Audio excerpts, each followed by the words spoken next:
Eh bien salut à tous, j'espère que vous allez bien. On se retrouve aujourd'hui pour une vidéo spéciale. Comme vous le savez, il y a un an, on s'était déjà retrouvé avec le bon abbé Romain pour une vidéo spéciale Toussaint, spéciale Halloween. Donc on a voulu également encore marquer cette année par une vidéo qui va parler d'ésotérisme et de Toussaint, bien entendu.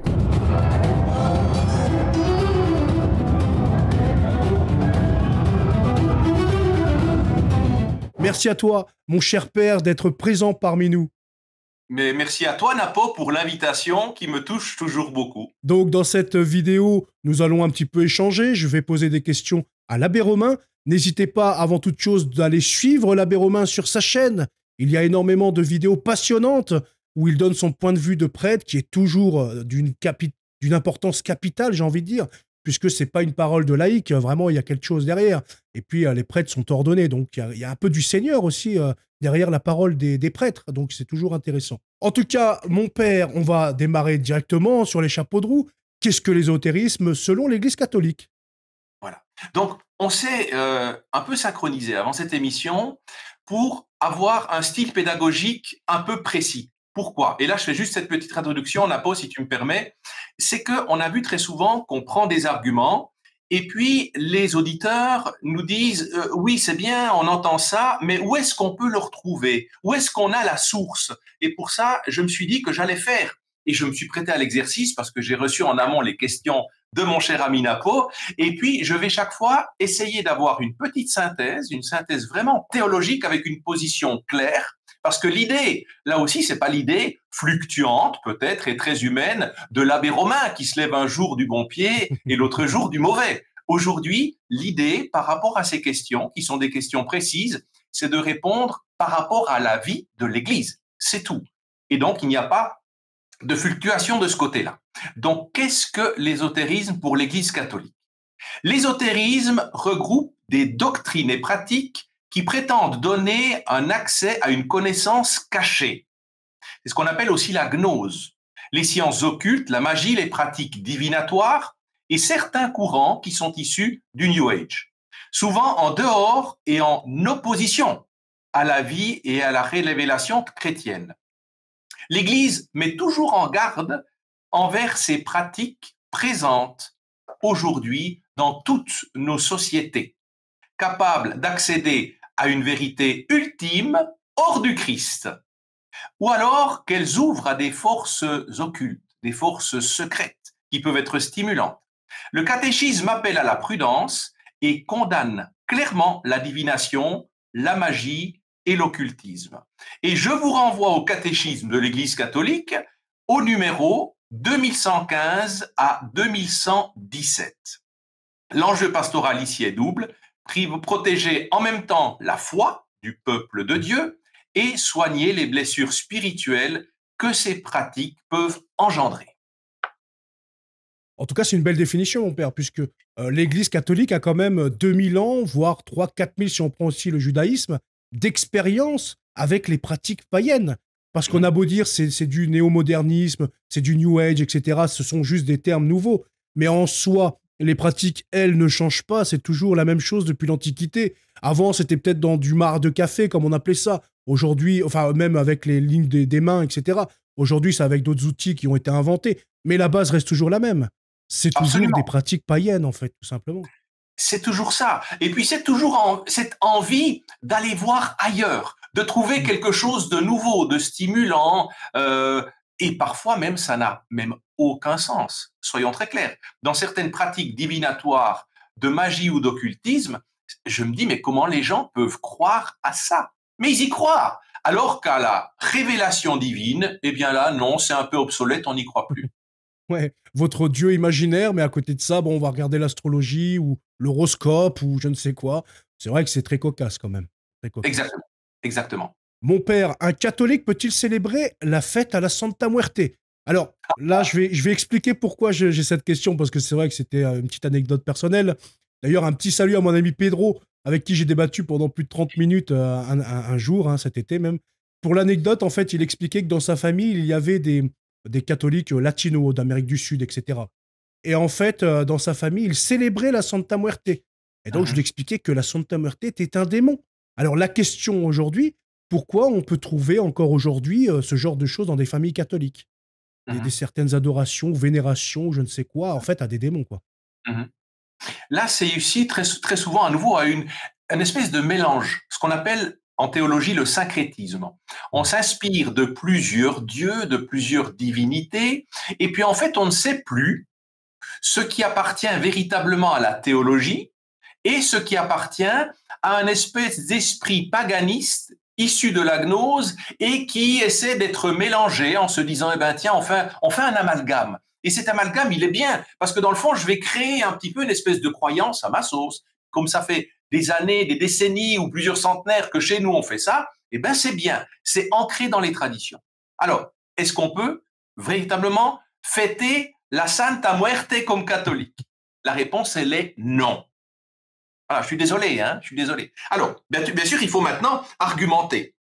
Donc, la Santa Muerte, qui est un culte populaire centré sur la personnification de la mort, c'est incompatible, évidemment, avec la foi catholique. La dévotion catholique honore des saints qui témoignent du Christ et intercèdent en son nom. La Santa Muerte n'est pas une sainte de l'Église catholique et son culte s'inscrit souvent dans cet esprit syncrétique ou une magie qui retourne la confiance vers une puissance ambivalente ou occulte. Pourquoi certaines familles catholiques y participent-elles? Plusieurs raisons pastorales. Justement, ce syncrétisme culturel, qui est une fusion des croyances locales et d'éléments catholiques, une ignorance théologique, recherche d'une protection concrète face à la violence ou à la mort, ou une simple habitude culturelle.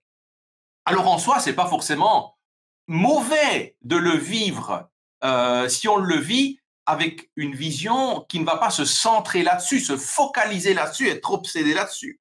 Mais face à cela, l'accompagnement pastoral, il doit être fait également toujours avec charité.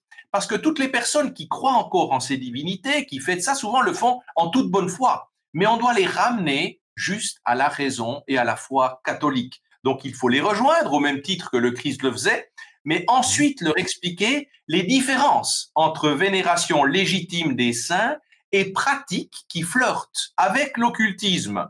Proposer une catéchèse, une pastorale de proximité qui offre un sens et une consolation vraie. La croix et la résurrection et la communion des saints, et rappeler que la sécurité ultime vient de Dieu et non pas dans certaines idoles. En tout cas, c'est vrai que ce qu'on pourrait dire également, c'est que l'Église catholique, par exemple, pour prendre le cas du Mexique, hein, le rappelle chaque année quand même, hein, la Santo Muerte, attention, c'est de l'idolâtrie. Vous ne respectez pas les lois de Dieu qui dit que vous n'aurez pas d'autres dieux, d'autres idoles, etc. Donc c'est clairement un dévoiement des commandements de Dieu. Et on peut aussi remarquer, enfin on peut voir au Mexique surtout, hein, qu'encore je parle du Mexique parce que c'est vrai que c'est quand même assez ancré là-bas, la Santa Muerte est honorée malheureusement par des cartels. Des cartels, ce sont des narcotrafiquants, des tueurs, des assassins, de tout ce que vous voulez. Et ces mêmes narcotrafiquants qui honorent cette Santa Muerte pour recevoir des grâces ou des bienfaits, ce sont les mêmes qui vont tuer des prêtres catholiques en leur coupant la tête dans les églises. Et ça, on le voit beaucoup dans les actualités. Il y a une espèce de guerre qui est faite contre des prêtres catholiques. Récemment, d'ailleurs, il y a Monseigneur, je ne sais plus exactement son nom, vous allez pouvoir retrouver ça dans les actus, qui s'est rendu dans l'état de Guerrero au Mexique, qui a été cerné par des cartels armés. Ils lui ont pointé l'arme dessus et lui ont dit: qu'est-ce que tu fais ici, prêtre? Et il lui a dit: voilà, machin. Il a réussi à quand même à passer grâce à Dieu pour aller voir les brebis égarées de cet état Guerrero, qui est un état très cartélisé, hein, j'ai envie de dire. Peut-être juste une précision aussi, là aussi, au niveau de retrouver des sources, Napo, Mm. pour les personnes qui aimeraient regarder à nouveau ce qu'on dit du culte et de la vénération envers les saints, je les renvoie aux articles du catéchisme de l'Église catholique 956 à 961. Et du coup, on va passer à la question suivante. L'Église enseigne que nous sommes donc guidés par la providence divine, tout en étant libres. Voilà, nous sommes libres de le suivre ou pas. Comment l'astrologie, elle, qui prétend que notre destin est fixé par les astres, contredit-elle cette vision chrétienne de la liberté, de la confiance en Dieu? L'astrologie affirme une causalité directe entre les astres et le destin de l'humanité et de chaque être humain, ce qui réduit évidemment la liberté personnelle et la providence de Dieu à des lois impersonnelles. Le christianisme affirme la providence. Dieu gouverne tout, mais il le fait en respectant la liberté des personnes. Et là, je renvoie toutes les personnes qui veulent approfondir cette notion de liberté, de libre arbitre total, au catéchisme de l'Église catholique sur les notions de providence et liberté, les articles 302 à 314. Faire dépendre la vie morale et spirituelle des configurations astrologiques nie la responsabilité morale, l'appel à la conversion et la confiance dans la providence personnelle de Dieu. De plus, l'astrologie fonctionne comme une forme, là aussi, de divination qui est condamnée par la Bible et le magistère. Donc en fait, cette pratique, c'est tout simplement mettre toute sa confiance aveugle dans des astres qui ont été en fait créés par Dieu, donc qui Et se n'ont aucun dédouaner. pouvoir. Voilà, et se dédouaner également. Se dédouaner également, voilà, de la providence de Dieu et de suivre le Seigneur. Donc, ils utilisent leur liberté, en fait, pour se mettre contre Dieu. Mais Absolument. certains vont y voir, voilà, quelque chose qui est palpable, physique. Tu vois, mon père, par exemple, dans Dieu, ils disent oui, mais Dieu, on le voit pas. Que les astres, on les voit, qu'il y a un système qui est dit scientifiquement avec les marées, les lunes, les machins. Et donc, les gens disent oui, bah, au moins, on y croit, quoi. On le voit, donc on y croit. Mais Heureux c'est un autre celui problème. qui croit sans avoir vu. Amen. Mais là aussi, on vit dans une société qui a besoin de voir, qui a besoin de s'attacher. Et là aussi, dans les nouveaux préceptes, un peu où on idolâtre, de mon point de vue, la terre, la mère terre. Non, moi, la seule mère que je connais, c'est ma mère biologique et la mère église. Point. La Sainte Mère, la Pachamama, toutes ces choses-là, c'est du bidon. Donc, à un moment donné, il faut s'attacher véritablement au précepte de Dieu, à la seule conception et création de Dieu en chaque être humain.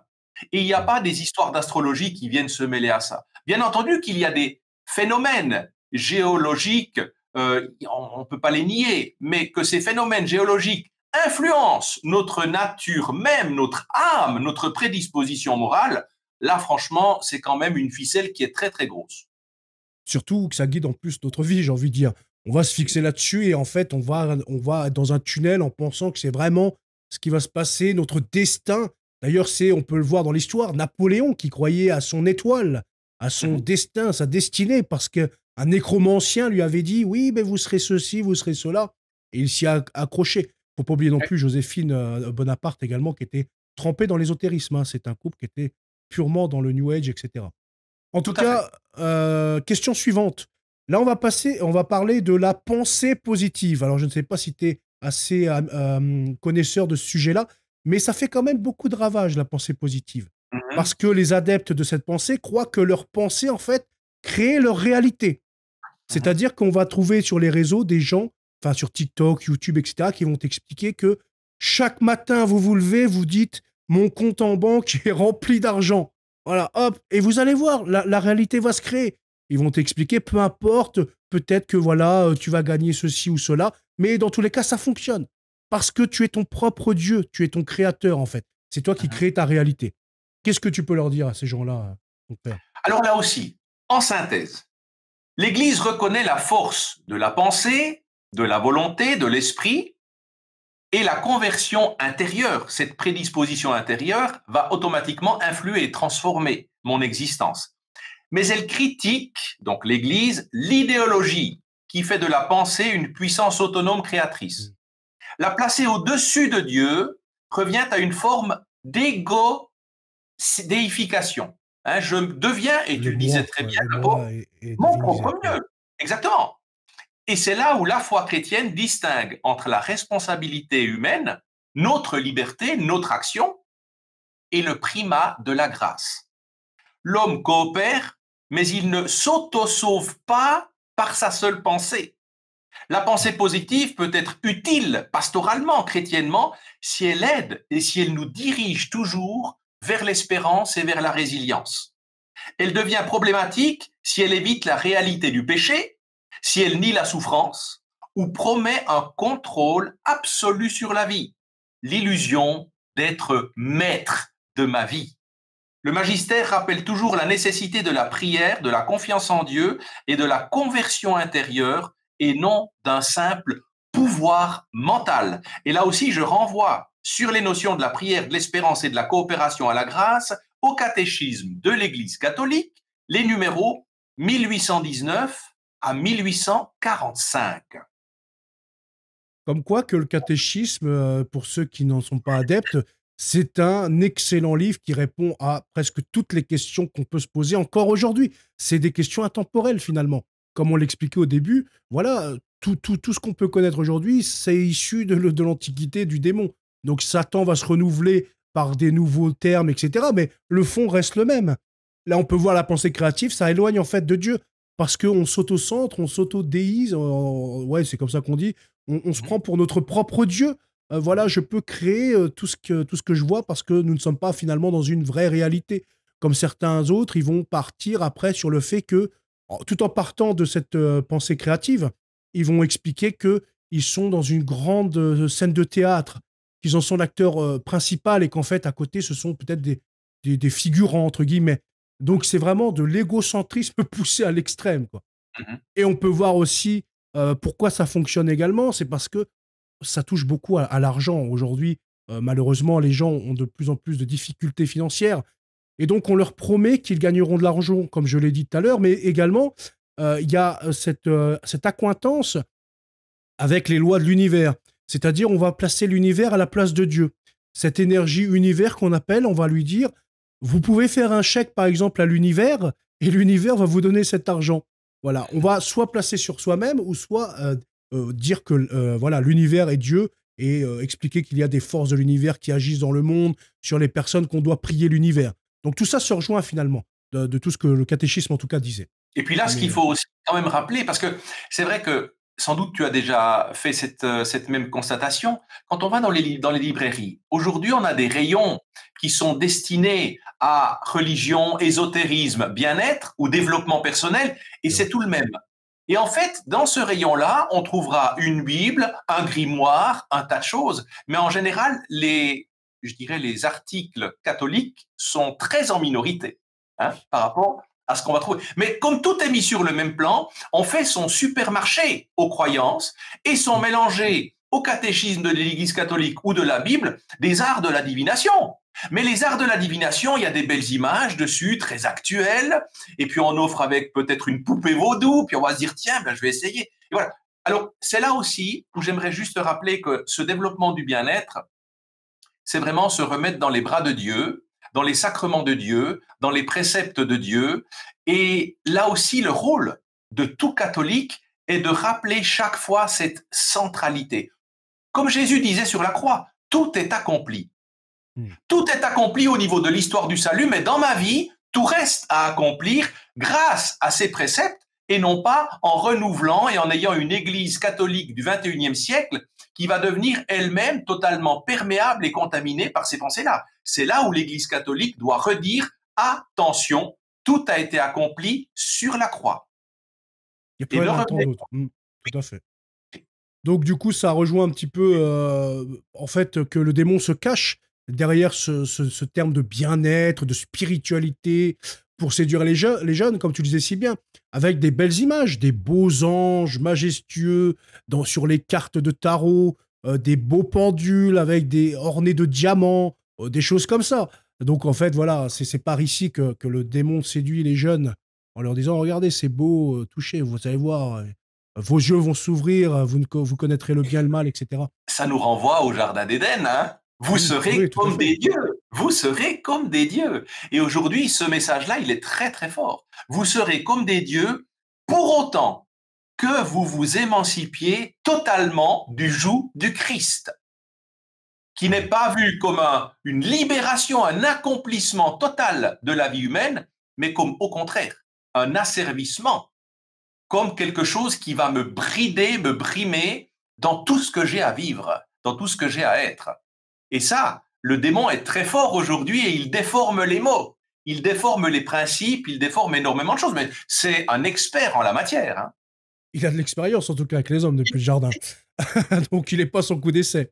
Exact. J'ai envie de dire aussi, pour un petit peu parler de ça, c'est que certains vont dire, oui, Dieu est un tyran. Ouais, Dieu machin. Et d'un autre côté, ils vont te dire, Oui, mais pourquoi Dieu laisse le mal? Pourquoi il a laissé ce petit enfant mourir? Donc, quand on leur rappelle, donc, vous voulez quoi? Un Dieu qui ne laisse pas libre ou un Dieu qui laisse libre? Parce qu'en fait, ils s'auto, entre guillemets, réfutent, puisque du coup, pour eux, Dieu serait autoritaire, etc. Mais pour autant, il ne tient pas le bras du méchant quand il veut faire une mauvaise action. Donc, en fait, il y a aussi cette confusion qui est faite chez les personnes qui sont contre le Christ, en fait. Tu sais, Napo, toutes les personnes que j'accompagne, il y a de plus en plus de jeunes qui reviennent à la foi.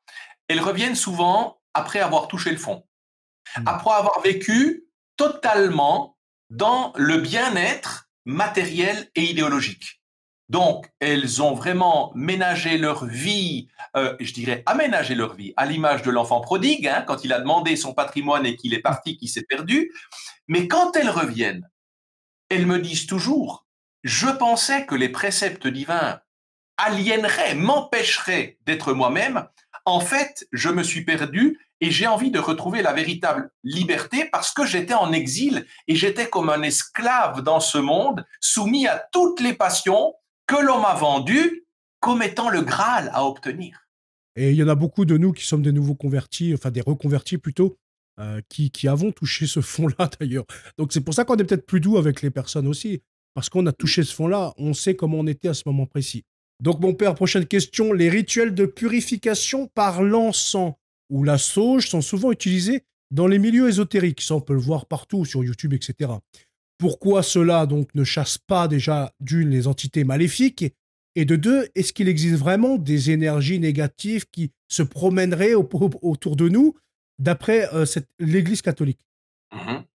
Donc l'Église distingue les signes que l'on appelle liturgiques, les symboles, les sacramentaux. Donc on a l'encens dans la célébration, on a les huiles bénies, on a l'eau bénie également, et instituer par la prière et par la foi des usages rituels qui sont autres, ceux qu'on trouve dans les rituels païens ésotériques.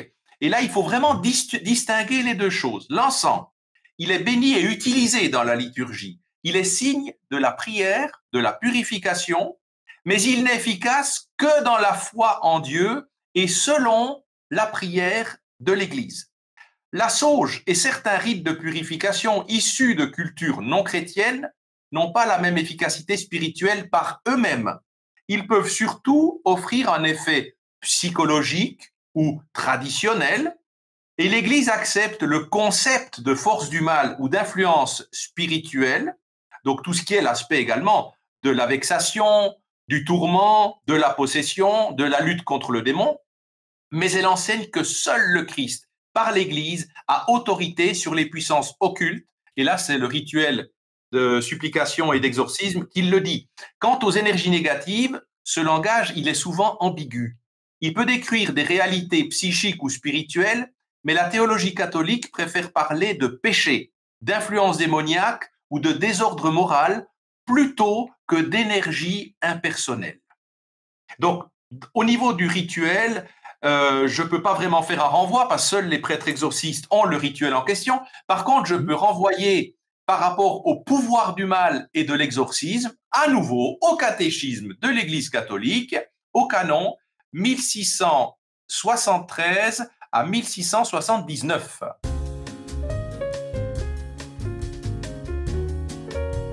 En tout cas, c'est assez cocasse, mon père, puisque là, on va encore donner un pouvoir à des fleurs, parce que ça reste pas moins que des fleurs.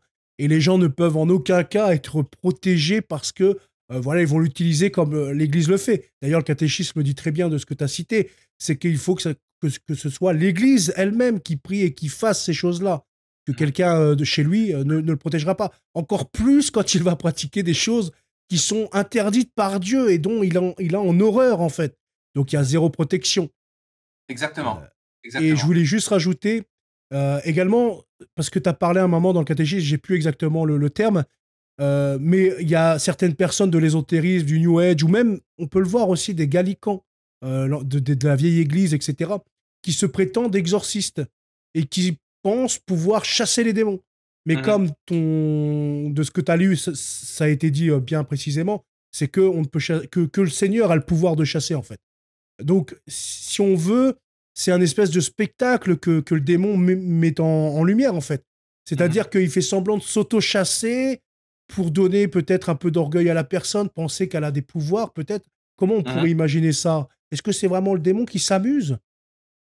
C'est pas forcément. Alors le démon s'amusera de toute façon de la méconnaissance, euh, d'une espérance mal placée ou d'une curiosité mal placée de la personne, et surtout de lui dire, c'est un petit peu la psychologie. Tu sais que je suis aussi psychothérapeute. C'est un petit peu la psychologie de Palo Alto, qui disait on a tout en soi pour pouvoir s'accomplir et se guérir. Alors attention, justement, là, c'est le théologien qui remet son col romain et qui dit attention. C'est là où justement, aujourd'hui, on essaiera toujours de trouver un tas de palliatifs, un tas de remèdes spirituels, ésotériques, homéopathiques et j'en passe, pour se priver de Dieu et pour se priver simplement de ce qui va vraiment, non pas me guérir, peut-être provisoirement, mais qui va me sauver.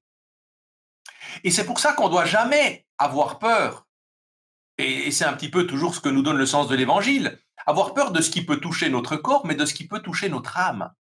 Dans le fond, le corps pourra de temps en temps être malade, je vais essayer là de m'en mettre dans les mains d'un médecin, mais attention à ne pas avoir le sens de guérir mon âme avec la fleur de vie ou avec des ci ou avec des ça. Mais le problème, c'est que très souvent aujourd'hui, le malin, en fait, a mis énormément de nouveaux, de nouveaux moyens du salut, de pseudo-salut, pour éviter que la créature reconnaisse limpidement son créateur. Et c'est pour ça qu'on va essayer de noyer le poisson, de dire qu'on n'est pas l'origine de Dieu, mais qu'on est d'origine du singe, de dire qu'on peut maîtriser le début de la vie et la fin de la vie, et puis de dire que l'enfant, je peux le commander par Internet dans un placenta artificiel, et puis qu'on n'a pas besoin d'un papa et d'une maman, et que dans le fond, voilà, on doit tout miser. Mais dans le fond, toutes ces techniques-là, elles me poussent toujours à un égocentrisme. Alors que la créature doit se reconnaître créature humble face à Dieu. Et je dis bien, et tu vois, j'ai mentionné déjà quelques articles du catéchisme. Le catéchisme, le donné de la foi, nous donne tout, mais on a besoin d'aller le chercher ailleurs. C'est vrai. C'est une belle conclusion, ça. Hein. C'est vrai que l'Église catholique offre tout, mais on a toujours besoin d'aller chercher ailleurs. Et d'aller le chercher parfois dans les ténèbres, hein, comme on le voit. Comme tu as parlé si justement de l'ésotérisme plutôt, ou la gnose, etc. Des choses qui sont cachées, alors que le Seigneur a tout dit publiquement, tout est disponible publiquement. Pourquoi? Par notre curiosité, enfin, ça on le sait, c'est le péché originel, voilà. On est toujours poussé à faire du mal et à être contre les règles, en fait. Tout homme, voilà, même un enfant, on le sait. Quand on le restreint trop, il va essayer quand même de dépasser les règles. Ça, c'est ouais, c'est propre à l'homme, je pense. Et Euh, notre Saint-Père Benoît XVI nous le rappelait très bien. En l'Église catholique subsiste la plénitude des moyens du salut. Donc, on n'a pas besoin d'aller chercher notre salut, notre bien-être ailleurs. Là, on a tout pour réussir. On a tout. Donc, je ne sais pas pourquoi on a besoin d'aller chercher quelque chose ailleurs. Mais à nouveau, c'est toujours un petit peu issu de la société consumériste où il y a une obsolescence programmée. Et on reviendra toujours avec certaines déviances de certains membres de l'Église pour détruire le message originel. Mais ça, c'est le démon. Ça, c'est extrêmement pervers de le faire. C'est pour ça que moi je dis, mais ceux qui ont mal porté leur catholicisme, leur chrétienté, qui n'ont pas accompli leur baptême ou seulement avec des valeurs diaboliques, eh bien c'est elles qui sont responsables. Ce sont des faux prophètes. Mais pourquoi attribuer à Dieu la déviance de l'homme et dire, eh bien maintenant, on va trouver d'autres croyances pour que l'homme s'accomplisse.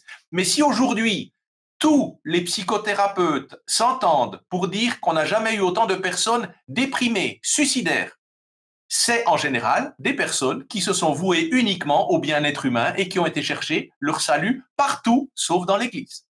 c'est vrai. D'ailleurs, il y a eu des témoignages comme ça également de soignants qui expliquaient surtout les gens en fin de vie. Hein. Il y avait les catholiques, les croyants et puis les autres. Voilà. C'était deux atmosphères complètement différentes. En tout cas, on va passer à la question suivante parce que c'est vrai que ça, on peut le voir souvent. C'est un peu du syncrétisme également. On peut voir certains catholiques, je dis pas tous, heureusement, et grâce à Dieu, mais qui vont pratiquer des choses qui ont l'air anodines. C'est par exemple, on va parler là du pendule, ou alors faire du magnétisme. Tu vois, mon père, c'est des petites choses, on va se dire, oui, bon, c'est pas très grave. Le magnétisme, on veut faire du bien avec nos énergies. On le peut voir, regardez, dans la Bible, le Seigneur, il appose les mains et il soigne. Et il dit, vous ferez des choses plus grandes que moi. Donc pourquoi nous, on ne pourrait pas le faire, sachant qu'on est catholique? Donc je peux ouvrir ma société de magnétisme, etc. Et avec le petit pendule, regardez, je peux faire du bien. Grâce à ce petit pendule, eh bien, je peux retrouver par exemple une personne disparue. Je fais beaucoup de bien. Alors qu'est-ce que tu penses des catholiques qui peuvent te dire ça et qui peut-être disent que c'est compatible avec le catholicisme? Mhm.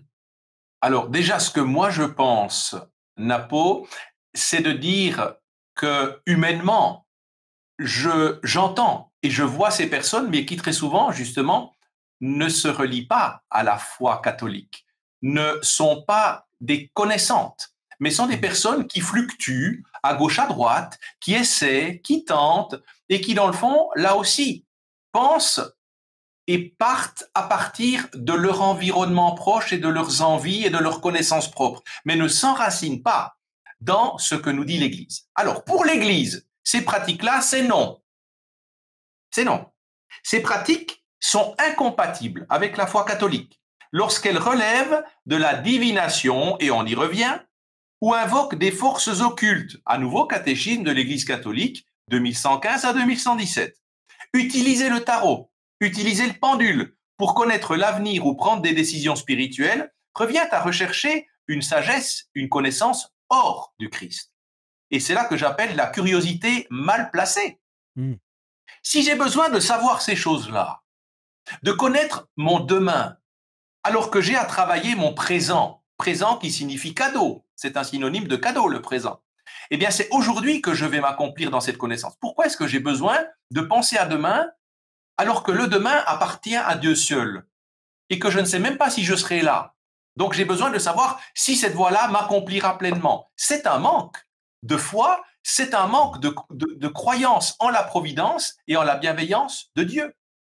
D'ailleurs, c'est Et donc, intéressant. Excuse-moi, vas-y. oui, Je croyais que non, t'avais je fini. termine juste. Le magnétisme thérapeutique, donc là, il y a peut-être une chose aussi à voir. Tout n'est jamais complètement noir ou blanc. Il y a le magnétisme thérapeutique qui est réfléchi comme une pratique et un soin, mais là aussi qui doit être distingué. S'il est purement psychologique ou médical, il appartient au champ du soin. S'il prétend manipuler des forces occultes, il est problématique. Pastoralement, il convient d'accompagner avec patience ceux qui s'adonnent à ces pratiques ou de proposer une alternative évangélique, notamment la prière, la confession, l'accompagnement spirituel, mais aussi, bien sûr, une aide psychologique si nécessaire. Mais là aussi, je vois dans beaucoup d'hôpitaux, ils proposent même des faiseurs de secrets. Déjà là aussi, beaucoup de personnes me disent, mais monsieur l'abbé, mon père, ça marche. Mais bien évidemment que ça marche. Souvent, ça marche. Mais d'où vient ce pouvoir? C'est là la question. C'est la grande question. Ouais. C'est la grande question. Et dans le doute, si l'Église me demande d'être prudent, je n'y vais pas. Tu disais tout à l'heure, Napo, que tu étais aussi un qui avait peut-être navigué à gauche à droite. Moi, je me suis vraiment converti à l'âge de 28 ans. Et jusqu'à 28 ans, j'ai fait pire que pendre. J'étais un peu l'enfant prodigue, qui suis revenu vraiment honteux vers le Père. Mais à cette époque-là, où je travaillais à l'armée, où je faisais beaucoup de sport, j'ai eu des problèmes au niveau du genou. Et j'aimerais raconter cette petite anecdote. Et à un moment donné, des amis m'ont dit, mais va voir un rebouteux, qui fait justement un petit peu l'espèce de magnétisme comme ça. Et ne sachant pas trop, mais quand même ayant déjà une prédisposition spirituelle, j'ai été à l'église, j'ai allumé un cierge au pied de la Vierge Marie, et je lui ai dit, ma bienheureuse mère, si ce que je m'apprête à faire chez ce rebouteux, ce magnétiseur, est pour moi quelque chose de négatif, s'il te plaît, protège-moi. Mais moi, j'y vais en tout bien, tout honneur. J'ai été, quelques jours après, chez ce rebouteux. Et ce qui était très étonnant, c'est qu'alors il avait un espèce d'établi qui ressemblait à un hôtel, ou alors il avait de tout, mais de tout, de tout, de tout. Donc on aurait dit que c'était des ventes d'articles. Alors tu trouvais de tout. Et bien sûr aussi une croix. Et à un moment donné, il s'est frotté les mains pour se recharger en énergie, et il est venu près de mon genou. Et à environ 10-15 cm de mon genou, Il est resté peut-être 2-3 secondes. Il a retiré les mains comme si on l'avait brûlé. Et il m'a dit, monsieur, partez, je ne peux pas travailler sur vous. Donc, comme quoi, voilà, la Sainte Vierge était là. Et ben voilà. Et ben voilà. Je crois qu'on dit tout là. En une phrase, on a tout résumé. Il y a deux forces qui se combattent, tout simplement. Complètement. Il y en a un qui sert une force et l'autre la force du bien, la force de Dieu. Mais c'est intéressant ce que tu disais d'ailleurs pour ce sujet concernant le fait de ne pas penser à demain. Parce qu'en fait, il y a quelque chose qu'on récite tous les jours. Le Notre Père, donnez-nous aujourd'hui notre pain de ce jour. Donc le Seigneur, il ne nous demande pas d'aller penser à le pain de demain ou le pain dans un mois ou un an. C'est vrai que le Seigneur, il demande qu'on le demande chaque jour.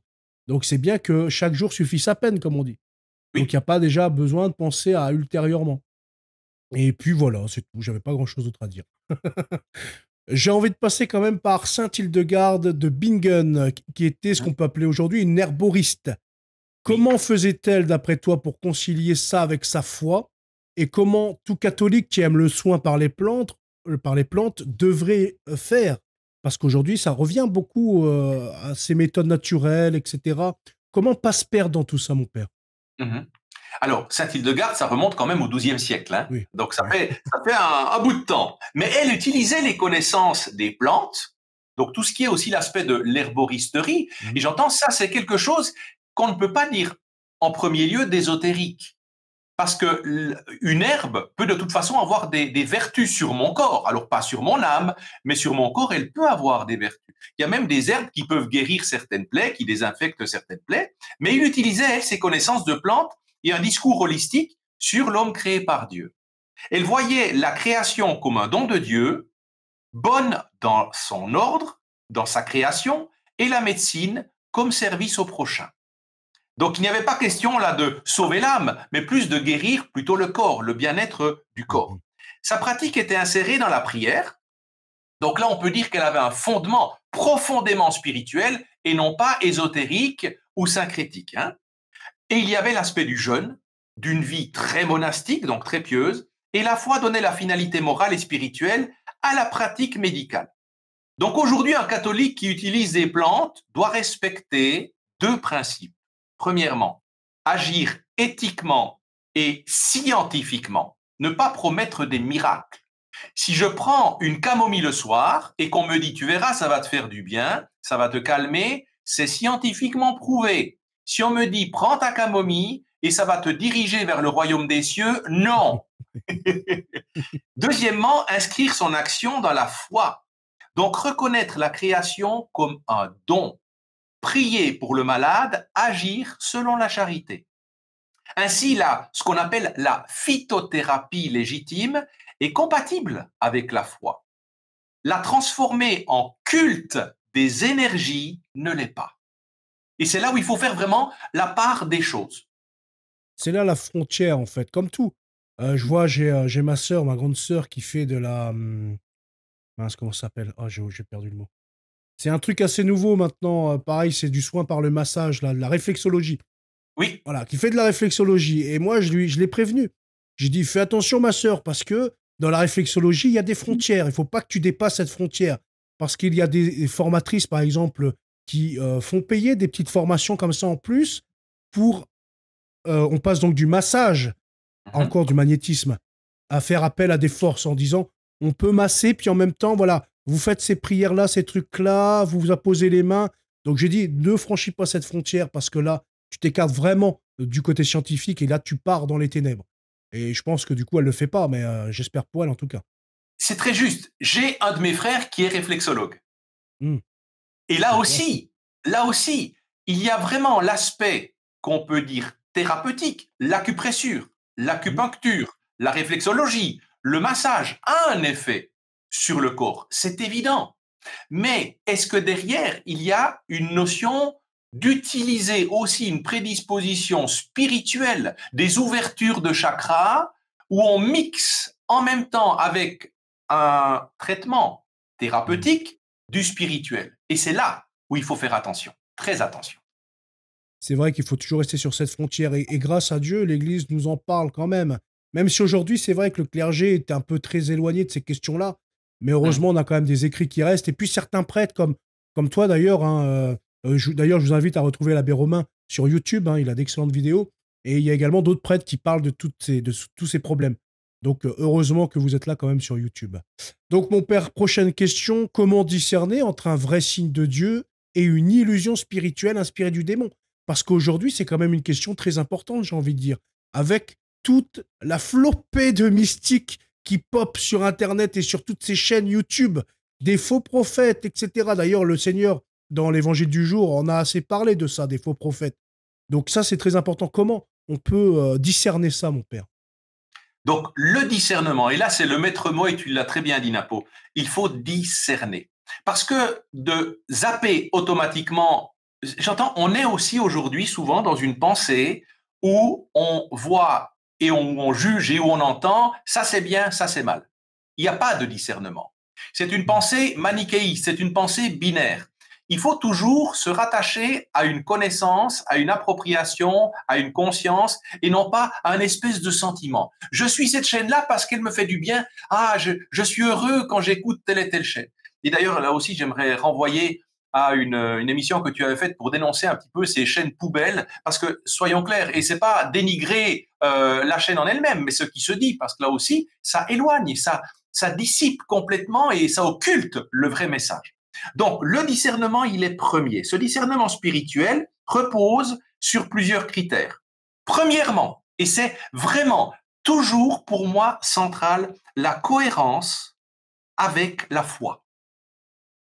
La foi au niveau de l'écriture, au niveau de la tradition, au niveau du magistère. Est-ce que ce signe-là est en cohérence avec la foi? Et j'invite toutes les personnes qui reçoivent certains signes d'avoir l'humilité de s'approcher de leur curé, de leur prêtre, et de demander, mon père, il m'arrive ça, qu'en pensez-vous? Ils sont à votre disposition, les ministres de l'Église. Allez leur poser la question, ils vous attendent. De voir le fruit de ce signe. Est-ce que c'est un signe qui va vous pousser à être encore plus charitable, à avoir encore en vous une paix plus durable, une humilité? Est-ce que ça va vous diriger encore davantage vers le service du prochain et vers l'adoration du Seigneur? Est-ce que ça vous dirige vers la prière, vers le jeûne? Et là, il faut consulter un petit peu vraiment les personnes qui sont des guides spirituels. C'est pour ça que je renvoie toujours à vos prêtres qui sont là pour ça. Si vous avez cette notion d'humilité, allez vers eux, et avec cette notion de prudence, face aussi à un taux d'occupation, j'ai pas le temps, c'est bon, je maîtrise, je vais aller regarder sur Internet, comme sur Doctissimo quand j'ai mal à la tête. Non, on dit beaucoup de bêtises. Donc là, il faut s'attacher à aller vers celui qui sait, vers celui qui devrait être vraiment celui qui pourra nous aider dans le discernement. Saint Ignace proposait des règles pour discerner les mouvements de l'âme, ce qu'il appelait, lui, les règles de discernement. Un signe qui pousse à l'orgueil, un signe qui pousse à l'isolement, au secret, ou qui contredit la doctrine chrétienne doit être rejeté. Le discernement... Là, mon père, excuse-moi de te couper, tu parles de Saint Ignace de Loyola, hein, c'est ça? Oui, oui, tout à fait. Absolument. Oui, parce qu'il y a aussi Saint Ignace d'Antioche. Hein. Là, c'est Saint Ignace. Aujourd'hui, d'ailleurs. Absolument, absolument. Donc là, le discernement est communautaire et se fait en Église. Et c'est là aussi où très souvent, on rencontre des personnes aujourd'hui qui sont poussées à se perdre. Pourquoi? Parce qu'elles se font leur religion et elles se sentent autorisées à poser des discernements entre elles et Dieu directement. Alors, je ne sais pas si c'est Dieu qui leur parle directement, mais mieux vaut quand même s'en assurer. Donc, les règles de discernement, c'est ce qu'on appelle également les exercices spirituels de Saint Ignace de Loyola. Et puis, je renvoie également les auditeurs sur le catéchisme de l'Église catholique, les charismes et le discernement. Et ce sont les numéros 2003 à 2005 et également le numéro 799. Eh bien, merci mon père, en tout cas, pour toutes ces informations. Donc maintenant, je pense que vous allez pouvoir discerner, comme le prêtre, comme le père le dit, c'est vrai. Il faut penser à nos prêtres. J'ai envie de dire, ils sont là, c'est leur métier. C'est comme si pour un mot de dent, on va voir, je sais pas, un vétérinaire, non, on va voir un dentiste. Et là, c'est pareil là pour les questions spirituelles. Internet, c'est bien, mais quand vous tombez sur des chaînes comme la mienne ou d'autres, nous ne sommes que des laïcs. Nous n'avons pas plus d'intelligence que vous. Donc là, nous, par exemple, eh bien, on va se référer à d'autres prêtres. ou quand on sait, on sait, mais si on ne sait pas, on va se référer à des prêtres pour être sûr de ce qu'on dit. C'est comme saint Paul, il n'a pas eu honte dans la Bible d'aller voir l'Église pour confirmer sa foi. Est-ce que ce que j'enseigne est juste? Est-ce que c'est vrai? Mais ça, c'est pas par rapport à notre propre vision ou notre intelligence, c'est par rapport à la voix de l'Église. Qu'est-ce que l'Église dit? L'Église dit ceci. Qu'est-ce que le clergé dit? Le clergé dit ceci. Donc, est-ce que je suis conforme avec ce qu'ils disent? Alors oui. Donc, je peux continuer à dire ça. C'est comme ça qu'il faut procéder. Si je dis quelque chose, je vérifie d'où je parle. Est-ce que je parle avec l'Église ou contre l'Église, tout simplement? C'est comme ça que je fais, moi, dans tout ce que j'entreprends. Je relis, je réécoute. Est-ce que ça, ce que j'ai dit, c'est vraiment en accord avec l'Église ou pas? Sinon, ça, il faut que je l'enlève de mon vocabulaire et de ma pensée. Au début, c'était ça. Surtout quand on vient d'un milieu assez ésotérique. Donc, il y a certaines expressions qui ne sont pas vues pareillement dans le catholicisme. Donc, on se règle, on se configure sur l'Église catholique. C'est notre pilier, en fait, c'est notre exemple. C'est le phare. On se règle, on règle notre mât sur le phare, tout simplement. Bravo. Merci, mon père. En tout cas, si tu n'as rien d'autre à ajouter, on part sur une autre question. L'ésotérisme promet la connaissance cachée, comme tu disais plus tôt, la gnose. Mais que dit le Christ concernant la vérité et la lumière? Là, je renvoie à l'Évangile, à nouveau aux sources. Le Christ se présente comme la vérité et la lumière. L'Évangile de Saint Jean, chapitre 8, verset 12. Saint Jean, chapitre 14, verset 6. Sa révélation n'est pas une connaissance ésotérique réservée à quelques initiés, mais un don public et salvifique, aller jusqu'aux limites du monde. Et vous connaîtrez la vérité, et la vérité vous rendra libre. Et c'est ce qu'on peut lire en Saint Jean, chapitre 8, verset 32.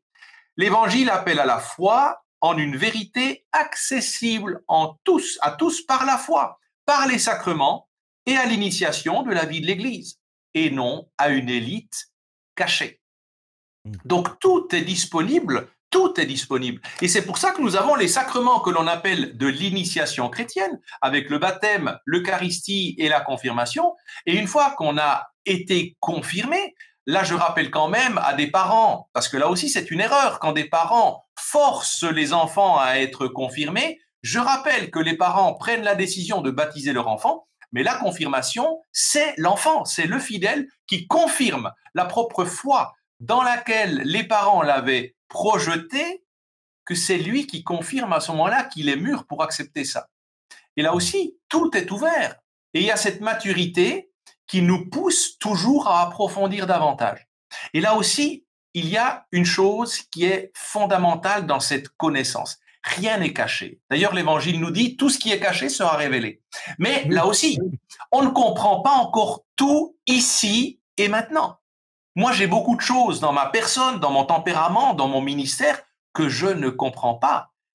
Ça ne veut pas dire que Dieu ne veut pas me le révéler, mais c'est qu'à chaque jour suffit sa peine. Et on se dirige toujours petit à petit vers la sanctification, mais aussi vers la confiance de Dieu. Parce que moi, j'ai mon agenda, mais Dieu a un autre agenda pour moi. Et ce qui est important, là aussi, c'est de se dire que dans cette connaissance, plus on l'approfondit, plus on voit qu'en fait, elle est immense. Elle est immense. Moi, chaque jour, j'apprends quelque chose. Lorsque je relis la Bible, lorsque je relis mon catéchisme, lorsque je relis des écrits hagiographiques, donc de saints, j'apprends. Et je vois que cet apprentissage, en fait, me pousse à une intériorité toujours plus grande, mais non pas à me connaître, mais à me donner et à avoir confiance. Aujourd'hui, ce qu'il y a, c'est qu'on veut maîtriser sa vie. On veut connaître sa vie. On veut connaître demain. Alors qu'aujourd'hui, on est souvent paumé.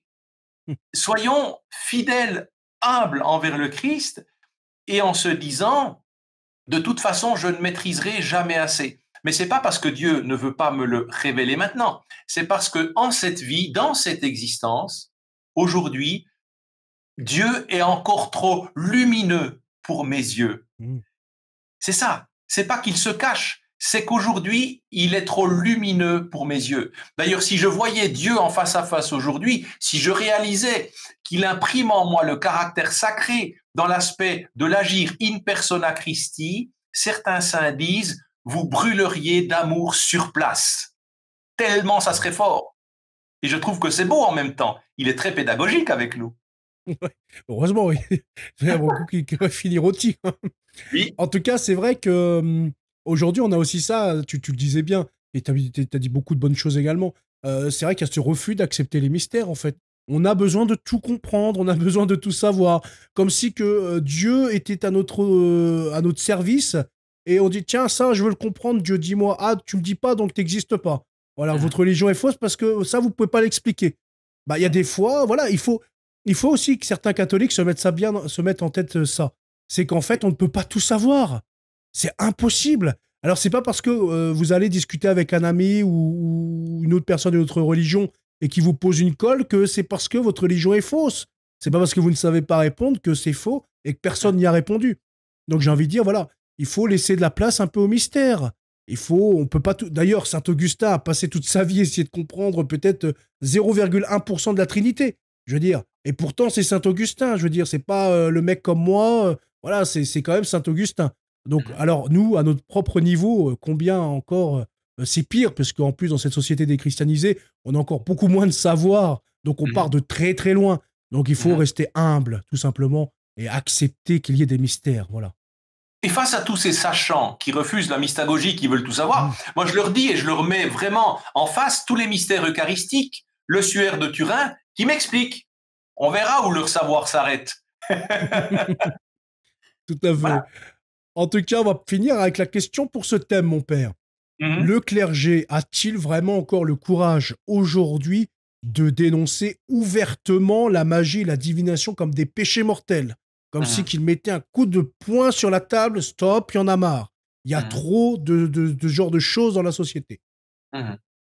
Donc je pense qu'on peut dire que oui, beaucoup le font. Beaucoup essaient de prévenir, mais la manière change, la manière est diverse. Mm. L'annonce ne peut être seulement négative, mais elle doit être pédagogique et pastorale. Parce que de dire à quelqu'un ce que vous faites, vous arrêtez tout de suite, vous vous trompez, c'est en fait là aussi prendre l'ascendant sur son libre arbitre et l'infantiliser. Alors qu'il faut le responsabiliser et essayer de comprendre. Moi, j'ai des personnes qui me disent c'est merveilleux, je tire les cartes et ça marche et ci et ça. Mm. C'est merveilleux, mon père, n'est-ce pas? Et je viens à la messe quand même tous les dimanches. Et je leur dis attendez, est-ce qu'on peut voir juste et on va essayer de discerner ensemble la cohérence. Qu'est-ce qui vous donne de la joie à ça? Est-ce que ça vous passe? Est-ce que ça vous pousse à croire davantage? En général, c'est ah non, je fais ça à côté. Et c'est dans la réflexion, dans l'accompagnement, dans la bienveillance qu'on peut cheminer avec les personnes. Alors là aussi, ça demande beaucoup d'énergie. Mais par rapport à cette mise en garde, je répète à nouveau les articles 2115 et 2117 contre la magie et la divination, tout en proposant à côté de ça aussi les sacrements, l'accompagnement spirituel, une catéchèse évangélique, un accompagnement spécifique. Alors, c'est vrai qu'il est indispensable que le clergé parle clairement et Oui, c'est mette ça. en Oui. garde clairement. Parce qu'aujourd'hui, hélas, hélas, j'entends parfois des confrères me dire ah, écoute, ne vois pas le mal partout. Si ça leur fait du bien, ils viennent quand même à l'église. C'est quand même des bonnes personnes. Ça a l'air d'aller. C'est pas si grave que ça. Non, je pense que justement le mal s'insinue toujours à dose homéopathique et à un moment donné, il occupe le terrain. Donc, il faut absolument, dès le début, lorsqu'on a un doute, prévenir la personne. Mais évidemment que ça demande un investissement. Moi, quand je propose à des personnes de les recevoir et de cheminer peut-être vers le sacrement de réconciliation, ça me demande un investissement. Ça serait plus facile de dire, oh, vous savez, dans le monde d'aujourd'hui, tout se vaut. Si ça vous fait du bien, allez-y. Mais à ce moment-là, je ne me place plus en tant que disciple du Christ. Et c'est là où je dois, à un moment donné, être en face de que ferait Dieu à ma place. Bien Donc sûr. c'est une. Je pense qu'il y a beaucoup, quand je discute avec des confrères, qui sont conscients de ça et qui essaient en tout cas de faire réfléchir le monde. Après, est-ce qu'ils le font concrètement jusqu'au bout et de manière vraiment passionnée? Je ne sais pas. Je l'espère. Je l'espère. Donc espérons-le et prions pour eux d'ailleurs, hein, parce qu'il y a des prêtres, hein, on le dit pas souvent non plus, qui font un excellent travail et qui sont souvent isolés. D'ailleurs, je vous invite à aller écouter la dernière vidéo de l'abbé Romain avec cet évêque qui a des doutes, qui a des problèmes, qui est isolé en fait tout simplement et qui pense que, en fait, il voit que par son prisme, j'ai envie de dire, parce que dans son prisme actuel, il est entouré de personnes qui sont contre lui. qui sont assez modernisants, etc. Mais en fait, c'est pas que ça. Et d'ailleurs, je vous invite dès tout de suite à prier pour cet évêque également. Mais il faut qu'il se rassure, dans l'église, il y a des laïcs il peut compter sur des laïcs, même bon, si aujourd'hui dans les grandes villes c'est difficile, hein, parce que les laïcs sont assez modernisants, mais je veux dire, il y a quand même des laïcs qui essaient aujourd'hui, et puis la nouvelle génération qui pousse vers un retour au traditionnalisme. Donc c'est quand même très important de le savoir. Et je voulais aussi rebondir, parce que c'est vrai, d'un autre côté, certains laïcs peuvent paraître durs. Moi, le premier, hein, je peux paraître assez brut de décoffrage. Et c'est vrai que des fois, j'attends des prêtres d'être des brutes de décoffrage. Mais en fait, ça marche pas comme ça, parce que c'est vrai que même moi, je suis conscient. J'oublie que le prêtre, ça reste quand même une persona Christi. Il incarne quand même le Seigneur Jésus-Christ. Et donc, il faut qu'il y ait de la pédagogie et de la pastorale. Il peut pas arriver avec une main, avec des pics et mettre des coups de poing à tout le monde. Je veux dire, il faut aussi qu'il y ait un petit peu de, de, de gentillesse, j'ai envie de dire, voilà, d'expliquer les choses. Et c'est vrai qu'aujourd'hui, on le voit ça sur Internet. Il y a beaucoup de laïcs qui l'oublient. Les prêtres ont quand même des rôles qui ne sont pas faciles. Et c'est pas pour rien d'ailleurs qu'il y a un manque de vocation. Parce qu'il y en a qui vont beaucoup juger les prêtres, ceci, ouais, gna gna gna, moi je serai lui, moi je serai lui. Bah, alors deviens prêtre. Montre-nous ton exemple. Parce qu'il y a des prêtres qui sont seuls et qui résistent malgré tout. Et ça, vous ne les voyez pas. Il y a des prêtres peut-être qui passent leur soirée à pleurer après les confessions, etc. À cause de leur douleur, à cause de tout ce qu'ils subissent. Mais ça, personne ne le voit, et sur Internet, ça va jacter. Ah, le prêtre, gna gna gna, gna gna gna. Je veux bien qu'on fasse une généralité entre guillemets en disant, voilà, certains prêtres, il y a quand même quelques problèmes sur ça, sur ça. Mais de là à critiquer, à insulter sans cesse des prêtres, c'est quand même limite, j'ai envie de dire. Et donc que ces laïcs-là commencent par eh bien, se former et à devenir prêtres. Qu'ils fassent le séminaire et qu'ils deviennent prêtres, qu'ils nous montrent l'exemple. Et pareil, quand ça va insulter le pape Léon XIV récemment, parce qu'il était jugé trop mou sur l'immigration ou sur l'islam ou sur ceci, comme si que ces laïcs comprennent les enjeux d'être pape. C'est-à-dire quand tu vois défiler sur ton bureau des dossiers par centaines dans un pays, je ne sais pas, du Maghreb ou dans un pays musulman, tu sais que si tu vas dévier un peu trop sur ta parole, c'est sûr, tout le monde peut arriver. Ouais, alors l'islam, bon, écoutez les gars, je suis pape, maintenant l'islam, on y va, on les détruit. Sauf que le pape n'a aucune armée, on est limité à 60 terrains de stade, donc on a plus de chrétienté, de terre chrétienne. Et donc, en disant ça, certes, tu vas passer, les tradis vont être heureux. Oh, wow, quelle parole magnifique. Mais à côté de ça, dans les pays musulmans, eh bien, c'est des familles qui vont se faire égorger, des enfants qui vont se faire égorger à cause d'une parole du pape. Et pas forcément que des familles catholiques, parce que pour toutes les autres religions, le pape représente la chrétienté. Donc, ils vont pas faire distinction, ah, toi, t'es catholique ou évangélique ou je ne sais quoi. Bon, ça va, t'es évangélique, c'est pas ton pape. Non, non. Voilà, le pape, il est pour tout le monde, donc ils vont prendre la même chose à cause du discours de pape. Donc, c'est quand même assez difficile comme position. J'aimerais pas être à sa place, en tout cas. Même si parfois, bon, c'est vrai, on a des reproches, mais voilà, il y en a, ils sont trop dans l'abus, j'estime. Et c'est vrai, tu as tout à fait raison, Napo. Très souvent, on a tendance à voir de l'extérieur une réalité dont on ne maîtrise aucun contour, aucune conséquence. Moi-même, je ne me prononce pas par rapport au ministère ou à la vie d'un autre. Qui je suis pour le juger. Alors bien sûr qu'on dira oui, mais il y a des actes, mais il faut voir aussi quels sont les risques, les facteurs bénéfices-risques, quelle est la ligne de fond qui est en train de travailler dans le cœur de cette personne. C'est ça aussi le discernement, c'est ça la charité, c'est ça l'humilité. On n'a pas à sans arrêt être en train de critiquer. Et moi, très souvent, et tu le dis très bien, quand quelqu'un vient sans arrêt être dans la critique, dans ce que j'appelle les inspecteurs des travaux terminés, je dis, soyez à pied d'œuvre. Allez-y, montrez-nous l'exemple. C'est facile. Ceux qui écrivent certains commentaires odieux, hein, heureusement, on en a relativement peu sous nos chaînes respectives, mais ça arrive. On a quelques trolls. Mais moi, je le dis aussi, ces personnes-là qui n'amènent rien, juste de la haine, juste une critique facile, sans avoir mis elles-mêmes l'ouvrage un peu sur l'établi, eh bien, écoutez, à un moment donné, non, j'ai pas envie d'écouter ces paroles-là. Moi, j'écoute les personnes qui essaient chaque jour d'être meilleures qu'hier et qui seront sans doute moins bons que demain. Tout à fait, mon père. Eh bien, on va passer sur le bon maintenant, sur la Toussaint, sur le catholicisme. Alors, comme chaque année, nous fêtons la Toussaint, mais j'ai envie de savoir exactement qu'est-ce que c'est que la Toussaint. Est-ce une fête pour honorer la mort, mon père? Alors non, on n'honore pas la mort ici. Et je crois qu'il faut faire très attention. Justement, la Toussaint a pris la place de l'ancienne fête païenne de Samhain, qui étaient justement un petit peu issus de la terre et où on mélangeait un petit peu certaines croyances d'ordre païen. Mais si on voit par exemple chez les orthodoxes, ils vivent la Toussaint après la Pentecôte. Hein? Ou alors dans certaines églises luthériennes, ils vivent la Toussaint après la Pentecôte. Alors que dans l'église protestante classique, on ne reconnaît pas le culte au saint. Hein?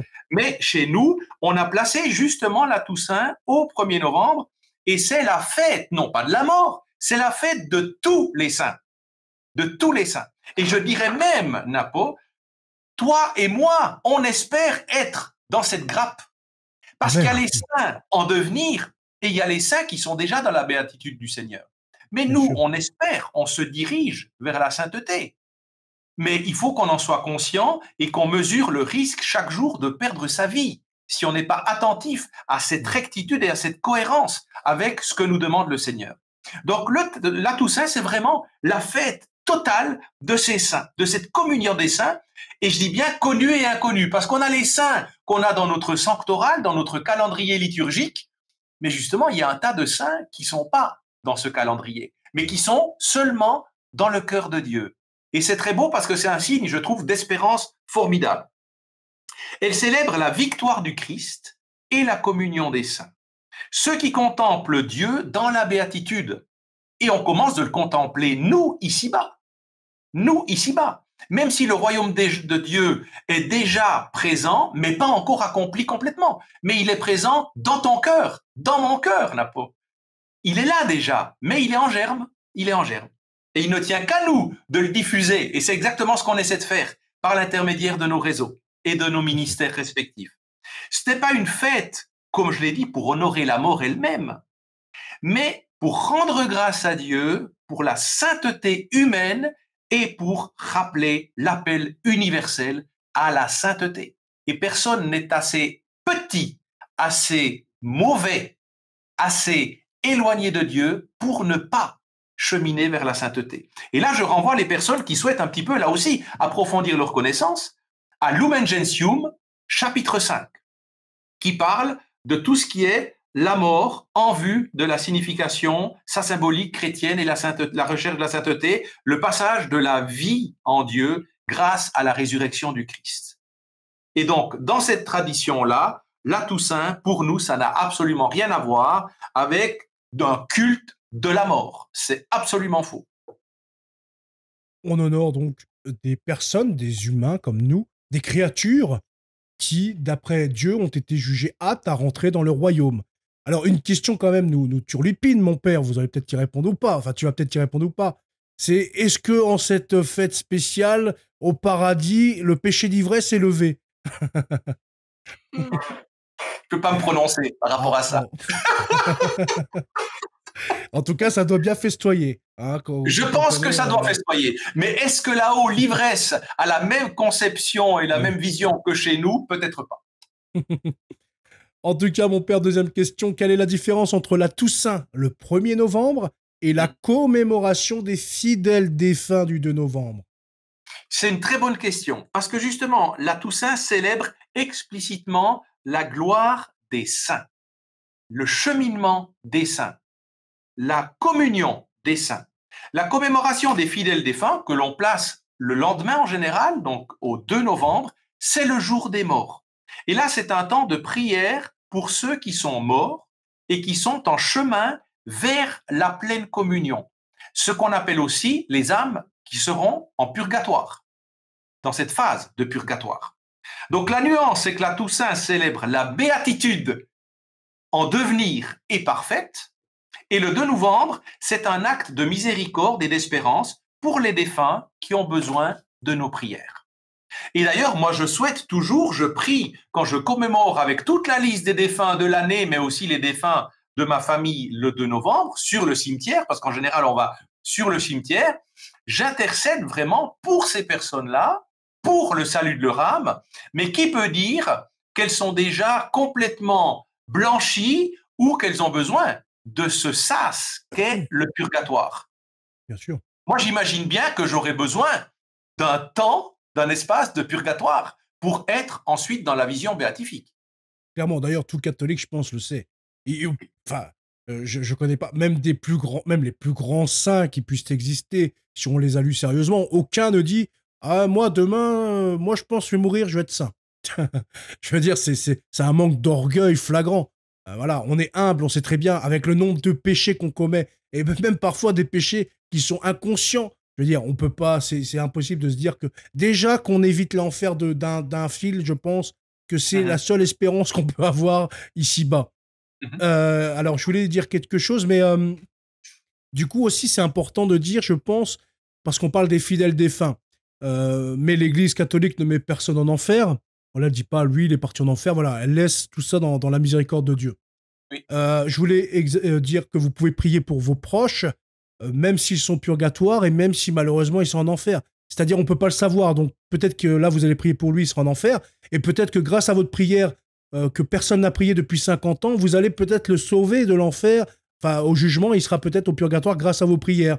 Et peut-être qu'il évitera d'un cheveu l'enfer parce que vous avez prié, vous avez versé des larmes, vous avez aimé, en fait. Le Seigneur aime la charité, aime l'amour. Et donc, comme certaines visions, on a vu de certains saints, où la Sainte Vierge disait, ah bah, tu vois, ton amour, ta générosité, ta charité a supprimé des lignes de ton livre des péchés.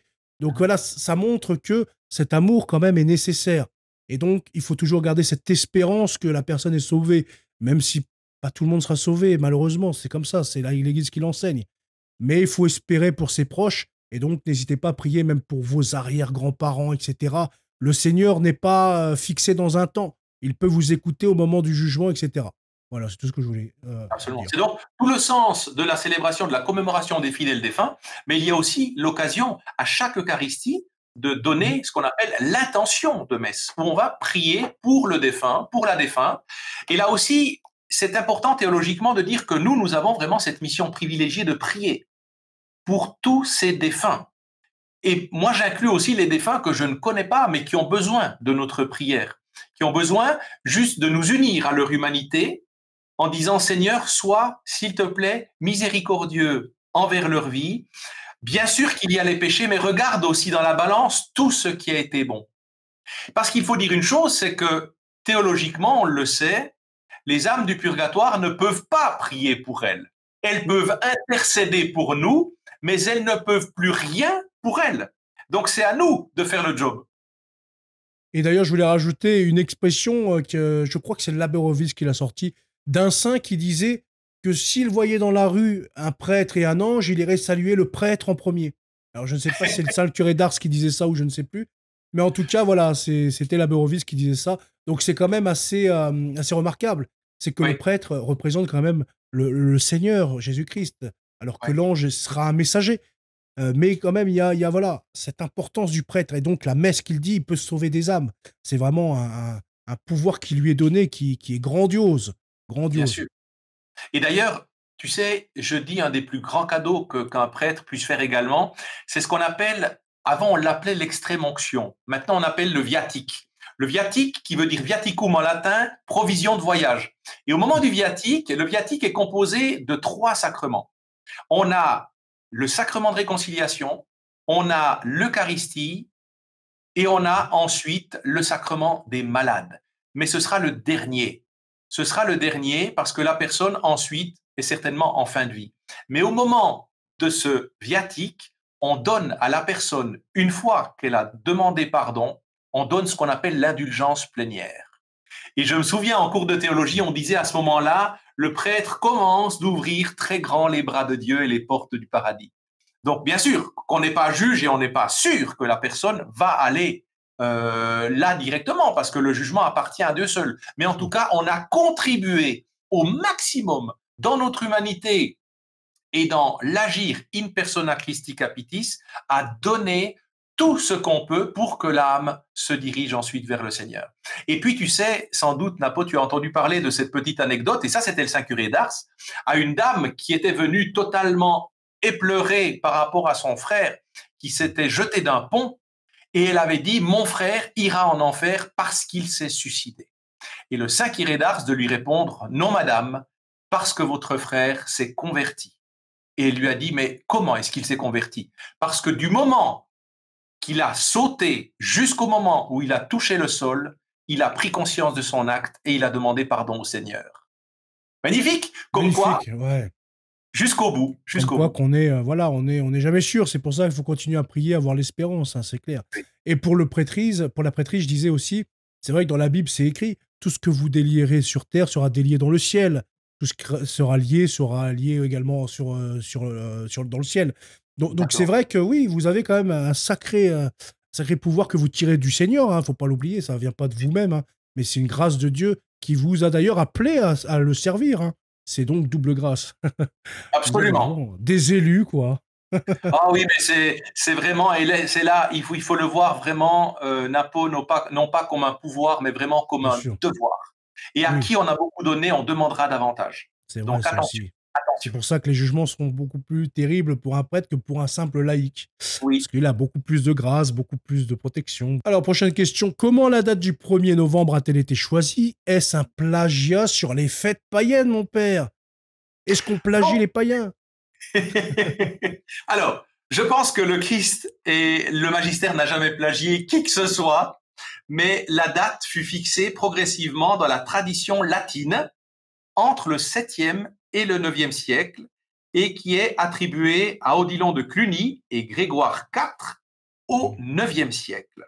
Donc il y a toujours des débats, bien entendu, historiques, mais il est vrai que certaines cultures ont eu des célébrations proches de la mémoire des morts en automne, et l'Église, comme pour d'autres fêtes, a parfois christianisé des temps liturgiques pour donner à ces moments un sens chrétien et redire la foi en la victoire du Christ sur la mort. Donc plutôt que de parler de plagiat, on parle d'inculturation. On transforme et on oriente des formes populaires vers la charité évangélique. Du coup, tu parles d'inculturation, ça me donne des idées là. Parce que récemment, il y a eu un petit truc sous mes posts à moi. Si tu veux, il y a Éric Zemmour qui a sorti son livre pour un sursaut judéo-chrétien. Non, la messe n'est pas dite pour un sursaut judéo-chrétien. Donc je me suis assez scandalisé à ce sujet parce que dans leur bouche, le judéo-christianisme n'a rien à voir avec ce que nous, on connaît de la tradition. Donc c'est vraiment un dévoiement et un balayement du catholicisme. Mais c'est parce que moi, du coup, j'ai changé la fiche et j'ai mis le Seigneur Jésus-Christ à la place et j'ai juste écrit pour un sursaut catholique. Et on m'a dit, oh, mais ton Jésus-Christ, il est viking ou quoi? Il est scandinave? Tu as oublié que le Seigneur était noir, etc., etc. Donc c'est important l'inculturation. Parce que qu'est-ce qu'on a pu voir aussi? C'est vrai que je fais une grosse parenthèse là qui n'a rien à voir, hein, mais je voulais le dire. Du coup, qu'est-ce qu'on a pu voir dans l'histoire? C'est que quand la Sainte Vierge apparaît, par exemple, à la rue du Bac, eh bien la Sainte Vierge, elle est de l'apparence des gens de France. Quand elle apparaît à Akita, elle est d'apparence des gens d'Akita. Quand elle apparaît en Afrique, elle est d'apparence africaine. Donc cette inculturation, même le Seigneur Jésus-Christ l'applique, j'ai envie de dire. Donc c'est pareil pour les fêtes chrétiennes, païennes, etc. Parce qu'on m'a reproché également, j'ai fait dans la radio du clocher, c'était aujourd'hui, non hier, la construction du Mont Saint-Michel. Et on m'a dit, il y a quelqu'un qui a reposté sur Twitter, on m'a dit, ah mais non, avant c'était le Mont Tombe, ça a été volé, en plus Saint-Michel, c'est le dieu du soleil, je sais pas quoi, un truc, j'ai rien compris. Enfin voilà, pour dire que, en fait, il n'y a pas de plagiat, il n'y a pas de vol. Ce que les gens ne comprennent pas, parce qu'en fait, ils vont pas plus loin que leur bout du nez, c'est que ces populations qui vivaient là à l'instant T de la construction du sanctuaire, c'était les mêmes qui habitaient là, ou leurs familles, leurs ancêtres, qui habitaient là et qui étaient païens. Mais en fait, ils se sont tout simplement convertis. Et comme Saint Rémy le dira à Clovis, qui était un païen et qui s'est converti grâce à une grâce de Dieu sur le champ de bataille, il lui dira « Brûle ce que tu as aimé et aime ce que tu as brûlé ». De facto, ces païens, ils vont peut-être pas forcément brûler leurs idoles, mais ils vont les transformer. L'idole de Gaïa va se transformer en l'adoration, enfin à la vénération de la Sainte Vierge Marie, etc., etc. Donc c'est une transformation d'un peuple qui est païen, qui se convertit au vrai Dieu, au catholicisme, et qui adapte ses fêtes, qui adapte ses symboles. Voilà. C'est partir justement de ce qui est pour l'amener à Dieu, pour quelque chose de plus grand. Mais c'est vrai que tant qu'on essaie d'avoir des guéguerres comme ça, le démon, lui, se réjouit. Bien sûr. Parce que ces dissensions, justement, nous éloignent de dire, mais arrêtez de voir des choses qui sont superficielles, attachez-vous à la vraie profondeur, au vrai retour au sacré. Et c'est ça qui est important. Mais le retour au sacré s'acculture toujours dans un temps, dans une culture particulière. Et Dieu parle à cette culture-là, mais ensuite, pour développer en elle, pour utiliser à partir de ces symboles, les ramener à lui. Et ça, c'est tout le travail qu'on a à faire. Surtout que le Seigneur Jésus-Christ est incarné pour tous les hommes. Donc tous les Absolument. hommes de tous les continents. Donc cette Absolument. incarnation, en fait, c'est un fait, c'est tout, c'est comme ça. Donc, Et la Toussaint... Ouais, oui, attends, je vais juste la poser. C'est tout, on va dire C'est seulement. trop dans le futur, mon père.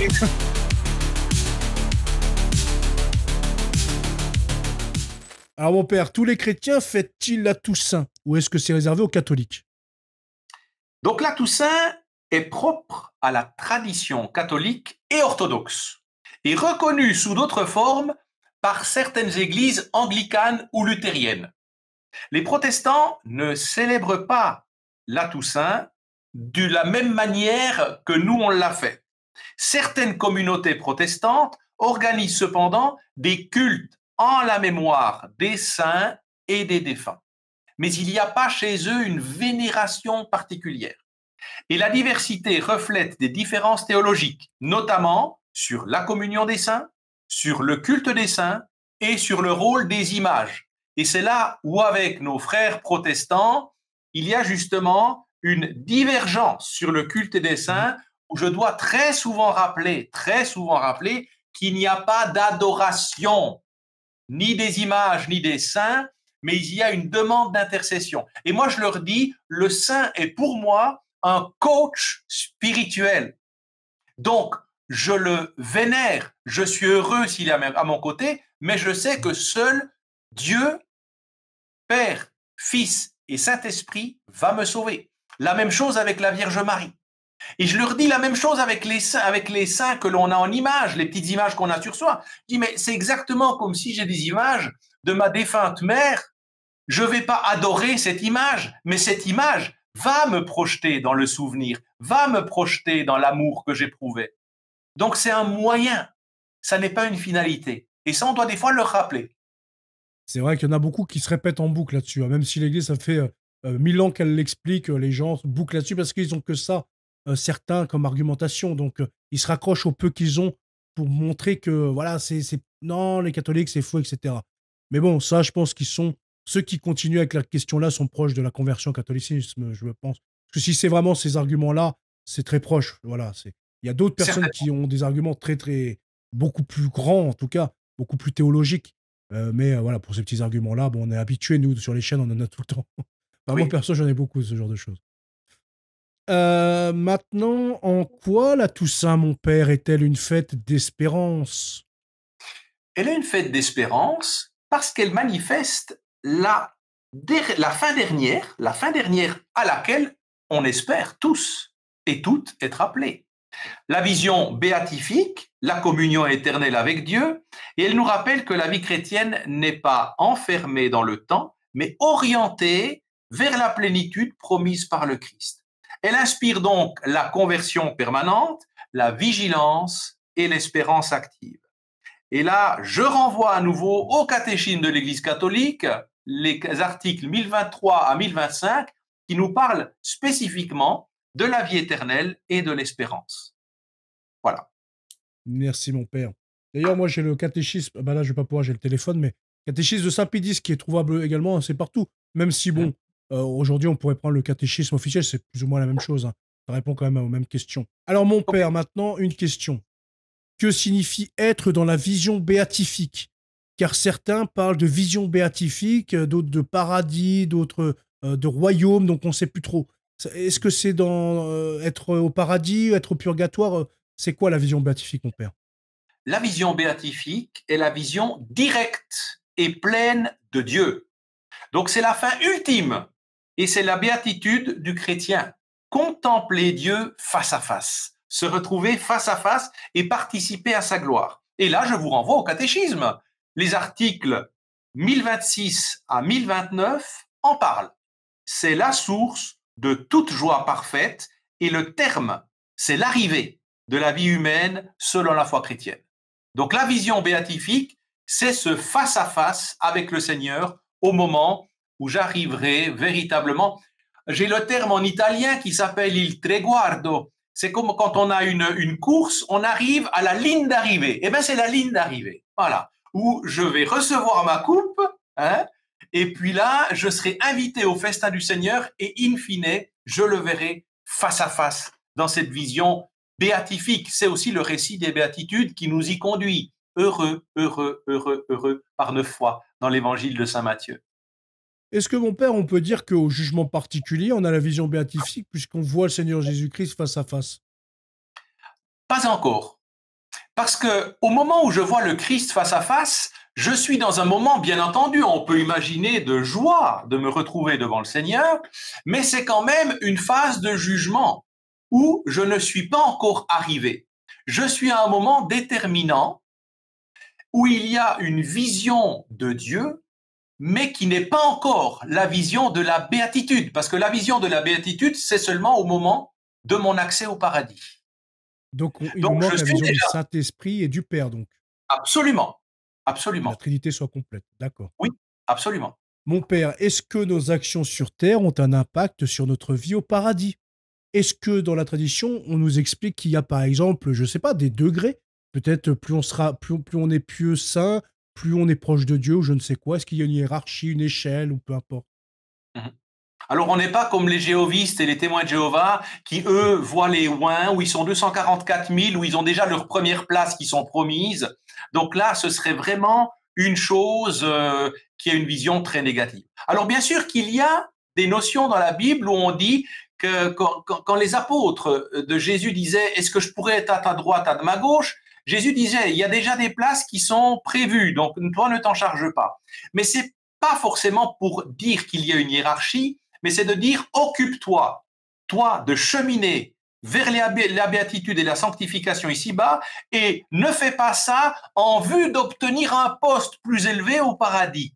Et donc, c'est là, autant il y a une hiérarchie dans les anges, hein, avec 3 catégories de cœur des anges, avec 9 hiérarchies, mais on a ici une action, nos choix au niveau des vertus et de nos œuvres vont façonner notre sainteté et notre conformité au Christ.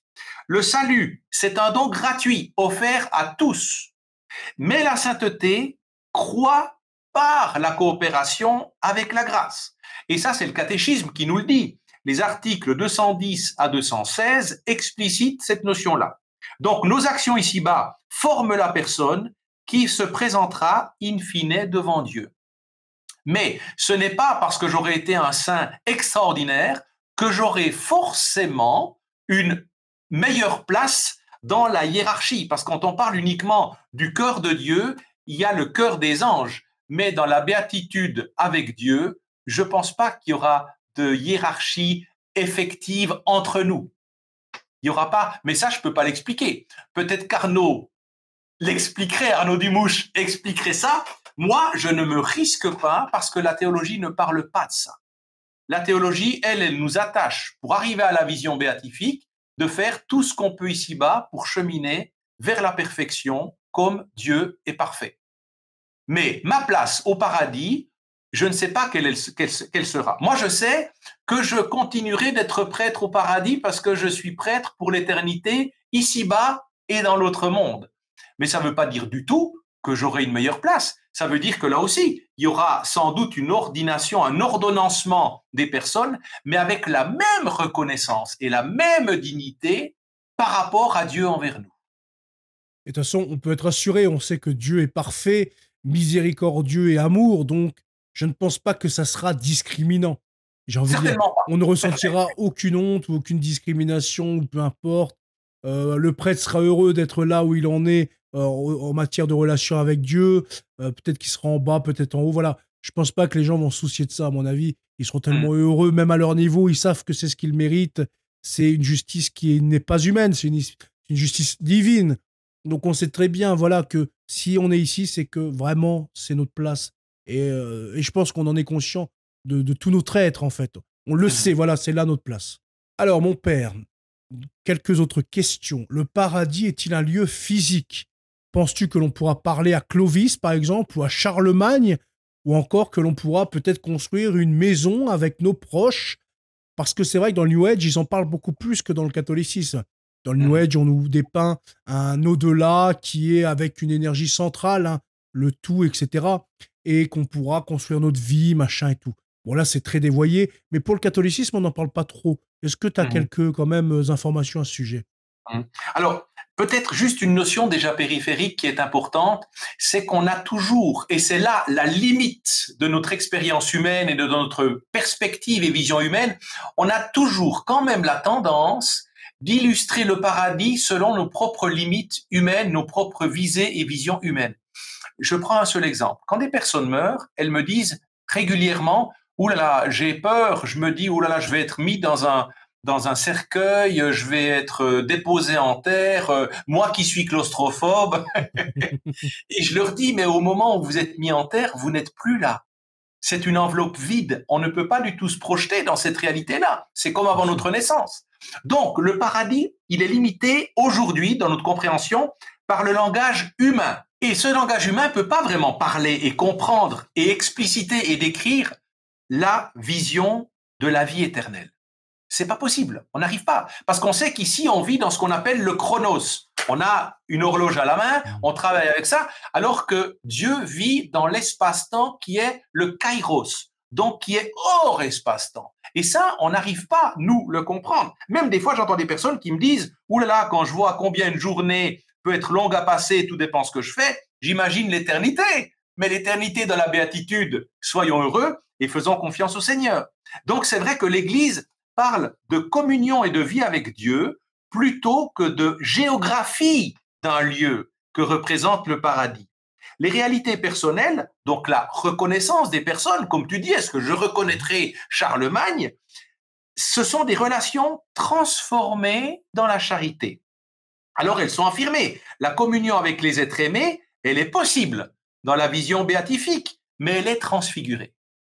Alors c'est vrai que la théologie nous dit qu'on se reconnaîtra, mais dans un corps glorieux, dénué de tous les accidents biologiques. Ce qui veut dire que les personnes, par exemple, qui ont eu des infirmités, se retrouveront dans leur corps glorieux où leurs parents, leurs grands-parents les reconnaîtront, mais ils n'auront plus aucune infirmité dans leur corps glorieux.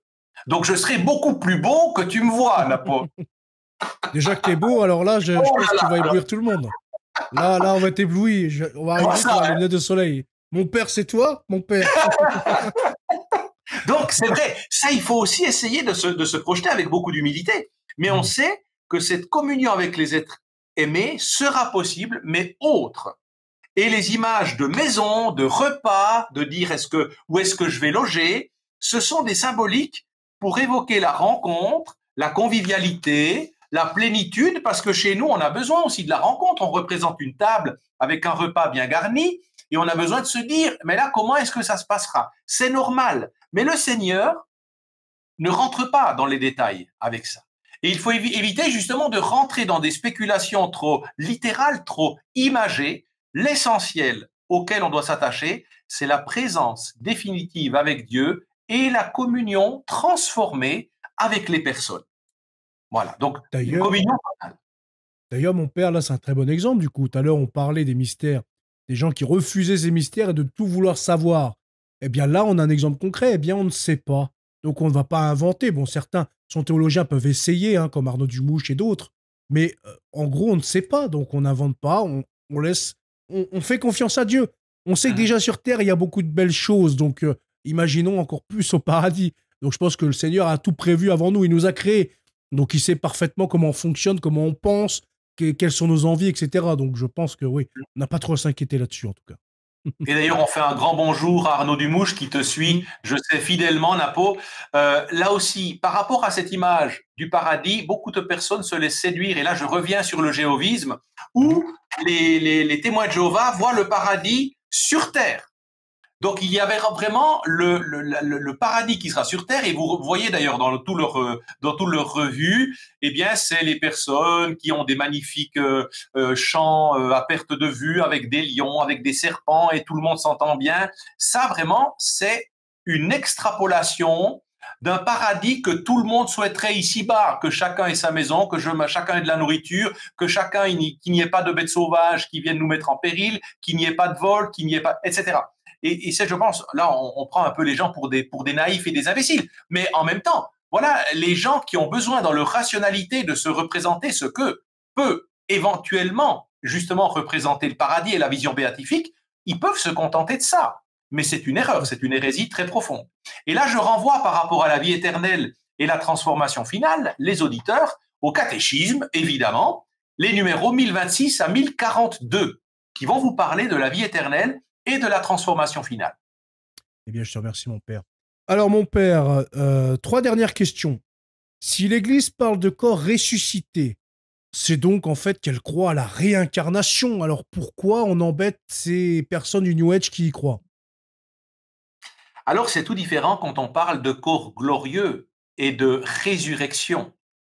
Et donc, la foi de l'Église, c'est évidemment non, on ne croit pas en la réincarnation.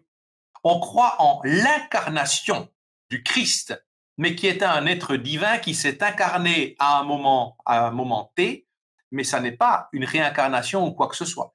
La résurrection des corps dans la foi chrétienne signifie que à la fin des temps, Dieu réintégrera et transfigurera la personne humaine entière, âme et corps.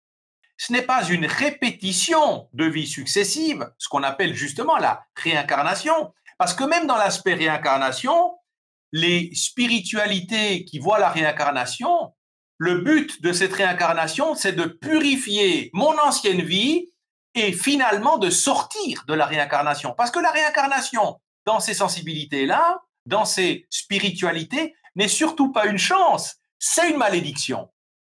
Et ça, il faut le dire. Quand les personnes me disent, moi, j'aimerais me réincarner, attention, originellement, les bouddhistes ou les hindouistes qui prônent la réincarnation, c'est une malédiction. Donc, le but est justement de ne pas se réincarner pour eux. Donc, nous, on a cette chance-là, en tout cas, de ne pas du tout avoir cette vision-là. On n'a qu'une vie ici-bas. On a cette unicité de la création qui nous est donnée, création de mon corps et de mon esprit, et donc, il n'y a pas à revenir sur cette terre. J'ai ce laps de temps-là. Et la réincarnation implique justement ces cycles de vie et d'avatar incompatibles avec la foi chrétienne qui affirme une seule vie suivie de jugement et de la résurrection finale. Et pour la résurrection des morts, je renvoie les lecteurs et les auditeurs à la première épître de saint Paul aux Corinthiens, chapitre 15, et le catéchisme de l'Église catholique, les articles 990 à 1014. D'accord, merci mon père. C'est très juste ce que tu disais d'ailleurs sur la résurrection et la réincarnation, parce que la réincarnation, finalement, c'est pas de l'amour, c'est une malédiction, comme tu le disais si bien.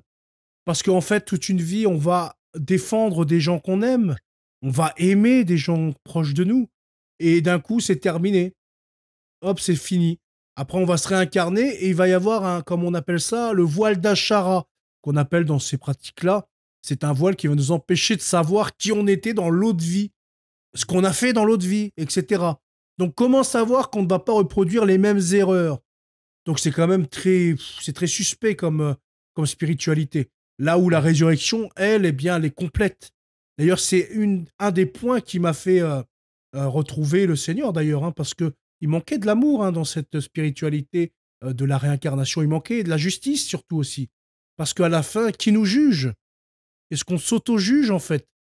Où est la punition à la fin des mauvais actes, des mauvaises vies? Parce que tu auras gâché la vie d'autrui, même s'il se réincarne, peu importe, tu as gâché quand même la vie d'autrui. Tu as tué, tu as fait les pires crapules. Et certains vont même te dire, mais c'est pas grave de choisir cette vie-là, de faire du mal, parce que tu dois faire cette expérience pour te rapprocher toujours plus de l'être, je sais plus comment ils appelaient ça, l'être universel ou je ne sais quoi. En fait, plus tu vas faire ces expériences, plus tu vas te rapprocher, tu n'auras plus besoin après de te réincarner, comme ce que tu disais, même si c'est un peu plus dévoyé avec l'Occident. Mais voilà, il n'y a pas de justice, il n'y a pas d'amour dans ces trucs-là. Et la tu vois, résurrection est complète. Dans l'aspect de la notion de réincarnation, c'est presque justement une punition que tu peux avoir, que quelqu'un se réincarnerait en une fourmi ou une mouche ou je ne sais quoi, parce qu'on peut réincarner n'importe quel corps animal. Et donc là aussi, l'aspect de l'âme, ça a quand même quelque chose qui est totalement incompatible avec nous, parce qu'on sait qu'un animal a une âme, mais une âme mortelle, alors que nous, la nôtre est immortelle. Et c'est pour ça qu'elle doit se diriger toujours vers cette immortalité, que ce soit vers la vision béatifique ou à l'enfer. Mais on parle de punition. Or, dans notre doctrine catholique, on ne parle pas de punition. Dieu ne punit pas. Ce sont nos actes qui ont des conséquences. Et donc, mon agir, mes actes et ma rectitude d'âme vont avoir la conséquence in fine. Donc, je ne me juge pas moi-même, mais ce sont mes actes qui eux-mêmes vont me juger en disant, eh bien voilà, ça a largement contrebalancé du côté du bien, mais il y a quand même un temps de purification qui doit être, c'est comme un sas de décompression. Si je pars directement au paradis alors que j'ai encore beaucoup de choses que mon cœur portait, eh bien, je brûlerai sur place d'amour en me disant, mon Dieu, je ne suis pas digne. Tandis que si j'ai ce sas, cette chance, cette opportunité que représente le purgatoire, eh bien, c'est vraiment une opportunité. C'est pour ça des gens qui viennent soit parler de réincarnation parce qu'elles ne veulent pas finir au purgatoire, elles n'ont rien compris. Ou c'est parce qu'on n'a pas dit ce qu'était le purgatoire. Le purgatoire est un temps de grâce, de purification, c'est une chance énorme. Parce que celui qui est dans un état de purgatoire, de purge, de sanctification finale, de purification finale, est déjà sauvé. Bien sûr. Il sait qu'il est déjà sauvé, ouais. Il sait. Pur d'enfer, il est protégé à vie. Voilà, son salut est assuré. C'est éternel. En tout cas, prochaine question et avant-dernière question. Est-ce que le paradis est éternel? Sinon, doit-on revenir sur terre à la résurrection de la chair ou alors on sera encore au paradis lors de cette résurrection? Donc, en tout cas, on sait très bien que la vision béatifique ne sera pas sur terre. Donc là, on se retire tout de suite de l'esprit jéhoviste. Donc, sur cette terre, c'est uniquement notre vie humaine, terrestre que nous vivons. Après, ce sera ailleurs. Donc, la vision béatifique ne sera pas ici ou un retour ici. Oui, donc évidemment, le paradis est éternel. La béatitude finale est éternelle. Le plan chrétien est qu'après la mort et le jugement particulier, ceux qui sont sauvés participent à cette vision béatifique. À la fin des temps, la résurrection des corps aura lieu et le monde sera transfiguré. La vie avec Dieu sera totale, elle sera définitive. Et c'est le catéchisme qui nous le dit dans les chiffres 1042 à 1060. Il n'y a pas d'aller-retour, il n'y a pas du temporaire. La temporalité, c'est uniquement ici-bas. Et la destinée des élus est éternelle.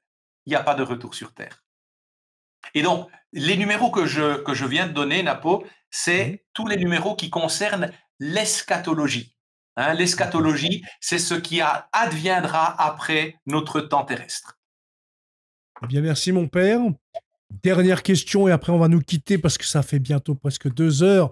D'ailleurs, je te remercie, mon cher père, de ta présence et de ta disponibilité parce que je sais que tu n'as pas non plus énormément de temps et je te remercie d'accorder ce temps pour tous les laïcs et tous les autres prêtres qui écouteront cette vidéo. J'invite d'ailleurs tout le monde à rejoindre l'abbé Romain sur sa chaîne, à s'abonner, à commenter, à partager ses vidéos. C'est très important que des bons prêtres soient mis en avant. En tout cas, n'hésitez pas.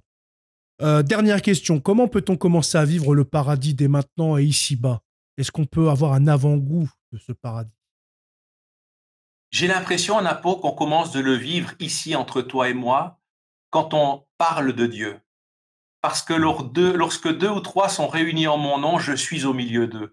Et j'ai vraiment l'impression que l'apostolat que l'on vit déjà ici, et d'ailleurs, il suffit de voir les personnes qui regardent nos chaînes, qui regardent tes différents canaux sociaux, sont déjà dans une vision béatifique parce qu'on parle de Dieu, on parle du bien-aimé, on parle de ce qui nous invite à vivre. Et donc, on commence déjà ici-bas, excuse-moi, mais d'annoncer le menu.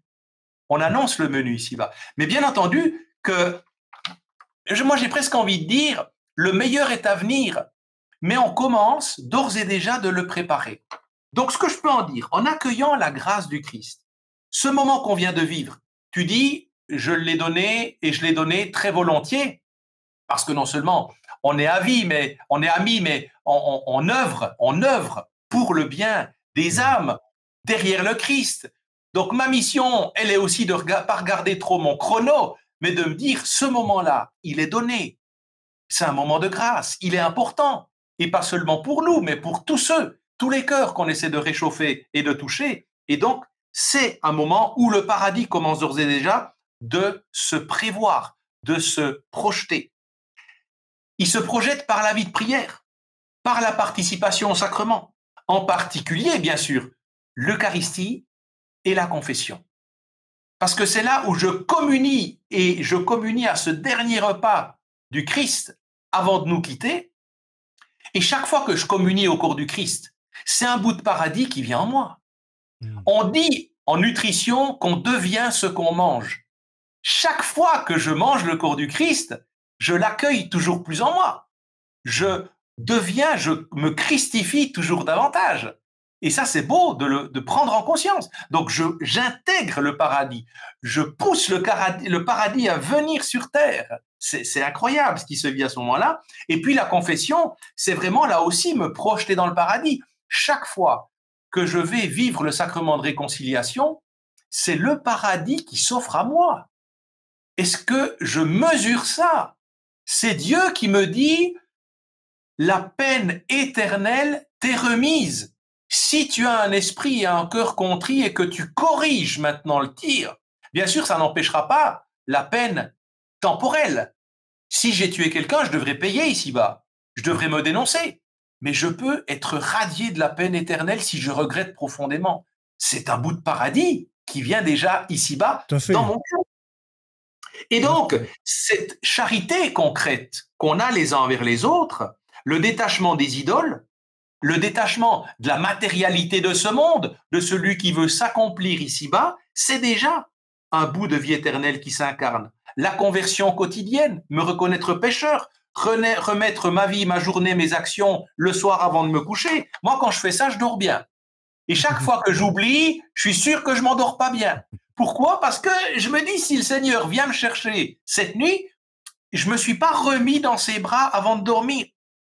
Et donc, c'est déjà de vivre la communion des saints ici-bas, en devenir et qui sont arrivés dans cette Église et dans cette vision béatifique. Je renvoie au niveau du catéchisme de l'Église catholique. Et puis, alors bien sûr, on va trouver tout au long l'aspect de l'Eucharistie, de la confession, et puis, là aussi, in fine, Matthieu 5, le récit des béatitudes comme avant-goût du royaume. Et par 9 fois, heureux, heureux, heureux, heureux. Donc, on doit s'attacher ici à être heureux. Un chrétien, c'est pas un aveuglé qui décide de mettre la tête dans le sable, c'est celui qui regarde en face la société dans laquelle il vit et qui continue envers et contre tout de prêcher le royaume de Dieu qui commence ici-bas, de prêcher la conversion nécessaire des cœurs, de prêcher l'espérance face à un désespoir croissant. Et le paradis s'incarnera déjà ici-bas. Je crois que tu as donné une sacrée belle définition de tout ça. Et je pense que les auditeurs seront contents, en tout cas, puisque tu l'as dit, dans certains sacrements, dans les sacrements, etc., il y a déjà un bout de paradis. Et pour peut-être conclure de mon côté sur la voie laïque, hein, pas prête, hein, mais je dirais peut-être que quand, par exemple, un jeune est amoureux ou un moins jeune, un plus vieux, etc., il y a cet amour avec sa nouvelle copine, c'est tout beau, tout nouveau. Le temps passe à une vitesse monumentale. 5 minutes, 10 heures, ça paraît 5 minutes. Donc, je pense que c'est un peu un avant-goût du paradis et de la vision béatifique. C'est-à-dire que cet amour qu'on aura pour cette nouvelle copine, on l'aura fois infiniment pour Dieu. Donc, ce temps, en fait, ne se verra pas passer, en fait, un truc comme ça, quoi. Enfin, d'après ce que moi, je pourrais en dire, de ce qu'on peut goûter ici-bas. En tout cas, voilà, si tu as quelque chose d'autre à dire, mon cher père, pour la Toussaint, pour Halloween, etc., n'hésite pas. Et puis, on va se quitter là-dessus sur tes derniers mots. Alors moi, je serais très heureux, en tout cas, d'incarner à nouveau le paradis ici-bas. Si vous avez envie, pour la Toussaint, de sortir, alors je dis pas pour la célébration, mais de sortir à un moment donné en ville, eh bien, essayez de trouver des masques de saints. Hein, et non pas des têtes de citrouille ou de Jack la lanterne ou de personnes qui font peur, hein, ça on en voit déjà assez, même des fois sans masque. Moi, je vous proposerais de porter votre sourire, d'habiller vos enfants en saints, de porter ce beau visage du paradis qui peut commencer de s'incarner ici-bas. Et soyez attentifs, toujours quand vous avez des doutes, est-ce que creuser une citrouille, c'est bien, ça peut sembler anodin, Mais est-ce qu'au lieu de creuser une citrouille, est-ce qu'on pourrait pas plutôt faire quelque chose qui soit attribuable à quelque chose de beau, à quelque chose de saint, à quelque chose de divin? Et on a à transformer ce monde. Je ne pense pas que le monde s'est perdu par lui-même, mais on a essayé par un esprit d'évasion, par un esprit de distraction, d'éloigner la créature de son créateur.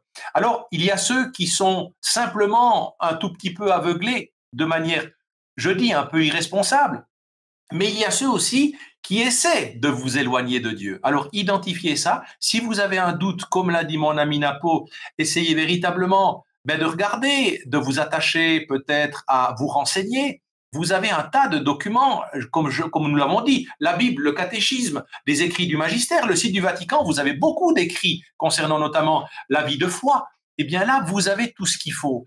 Et évitez des sites un tout petit peu qui vous promettent le bonheur au rabais, qui vous promettent un rituel ou une baguette magique pour améliorer la qualité de votre vie. La vie ici-bas n'est pas facile. Et je pense que on peut tous dire que nous avons des défis à relever, mais regardons simplement ce qu'a vécu le Christ. Le Christ est resté droit dans ses bottes, si je peux dire, et employer cette expression un peu triviale, mais il a souffert. Il a souffert parce qu'il n'a pas été compris dans ce monde. Donc c'est là où nous avons un choix définitif à faire. Est-ce que nous voulons être populaires? Est-ce que nous voulons sauver notre vie ici-bas? Est-ce que nous voulons être modernes? Mais être moderne, ça veut rien dire. Et c'est pour ça, quand on emploie le terme très souvent péjoratif d'un prêtre traditionnaliste, moi je préfère plutôt le terme de prêtre traditionnel ou de prêtre conservateur. Et je le disais encore tout à l'heure, quand on était aux antennes, je pense que quelqu'un qui dit « mais vous avez l'air d'un prêtre conservateur », en général, de mon côté, je le regarde avec un grand sourire et je dis « vous me faites un beau compliment ». Mais en fait, d'être conservateur, c'est tout à fait naturel, c'est même normal. Un prophète, un témoin, un baptisé qui ne conservera pas le donné de la foi, il a juste loupé sa vocation. Déjà, rien que l'Église est dépositaire de la foi. Je veux dire, elle conserve la foi. Donc à partir de là, si même l'Église est conservatrice, on peut pas être autrement, j'ai envie de dire. On est d'accord. Et puis, in fine, je dirais que notre oui soit oui, que notre non soit non. Et moi, j'aimerais encore vraiment te remercier, Napo, pour tout ton travail. Et on ne veut pas divulguer ici tout ton investissement, mais je sais que vraiment, et puis Napo, malgré tout, a aussi sa vie de famille. Hein, il a des enfants. C'est quelqu'un qui est, voilà, c'est quelqu'un qui rayonne. Mais j'aimerais ici, et vraiment en tant que prêtre, et au nom des prêtres qui souvent regardent ta chaîne, te remercier pour tout ce que tu fais. Toute l'étendue, aussi ton humilité, parce que très souvent, je te vois dans tes émissions, tu rappelles que tu n'es rien, tu es infiniment précieux aux yeux de Dieu. Et je trouve que chaque jour, tu te bonifies, tu te perfectionnes, et j'aimerais beaucoup que chaque fidèle baptisé prenne son bâton de pèlerin et fasse cet apostolat-là. Et je pense que le minimum que l'on puisse faire pour toi, non seulement c'est te soutenir par des abonnements, par certains dons. Et puis, vous savez, des fois, c'est tellement facile de regarder un écran.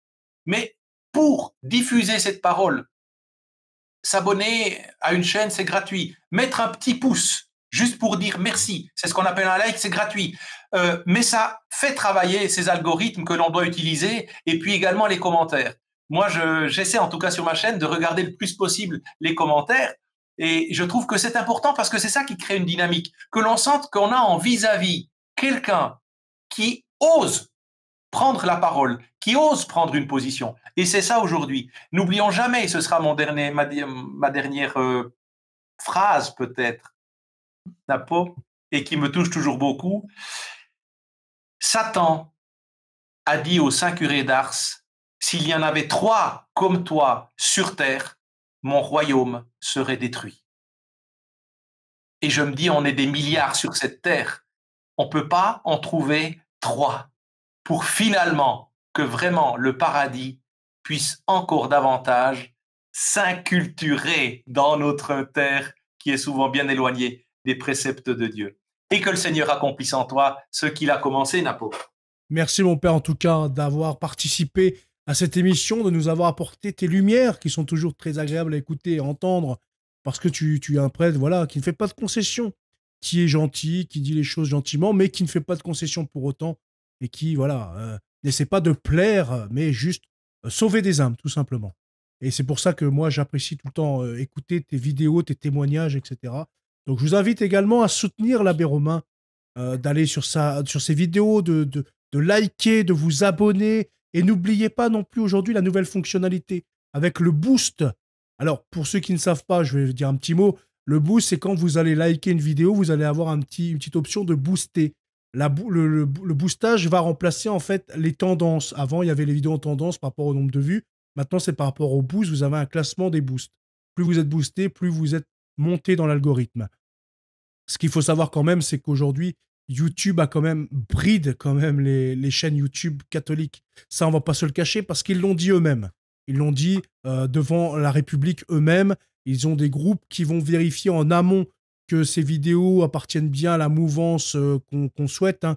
Voilà l'idéologie prônée actuelle de la société. Et si elles ne sont pas, déjà, elles perdent beaucoup de visibilité et elles sont beaucoup enfouies. Donc, on a beaucoup besoin de vous. Hein. Voilà, nous, on dit des choses, mais si c'est pas relayé, eh bien, c'est une épée dans l'eau. Hein. Même déjà, même à notre niveau, c'est une épée dans l'eau. Mais je veux dire, si même un ou deux personnes, eh bien, ça peut les faire réfléchir, eh bien, c'est toujours gagné. Mais bon, après, c'est du temps, de l'investissement. On a aussi envie d'être vu, d'être écouté un minimum quand même. C'est pour ça qu'on a besoin de votre aide également pour avoir de la visibilité. En tout cas, mon cher père, je te remercie encore une fois énormément. Merci pour ton investissement aussi. Parce que pareil, hein, gérer tout un sacerdoce, plus une chaîne YouTube, je pense que c'est très difficile aussi. Donc tu fais énormément de sacrifices, de concessions et de travail. Travail très tard. En tout cas, merci à toi, cher père. Et puis, merci à tous d'avoir été présents aujourd'hui, d'avoir liké, de vous être abonnés et d'avoir commenté cette vidéo.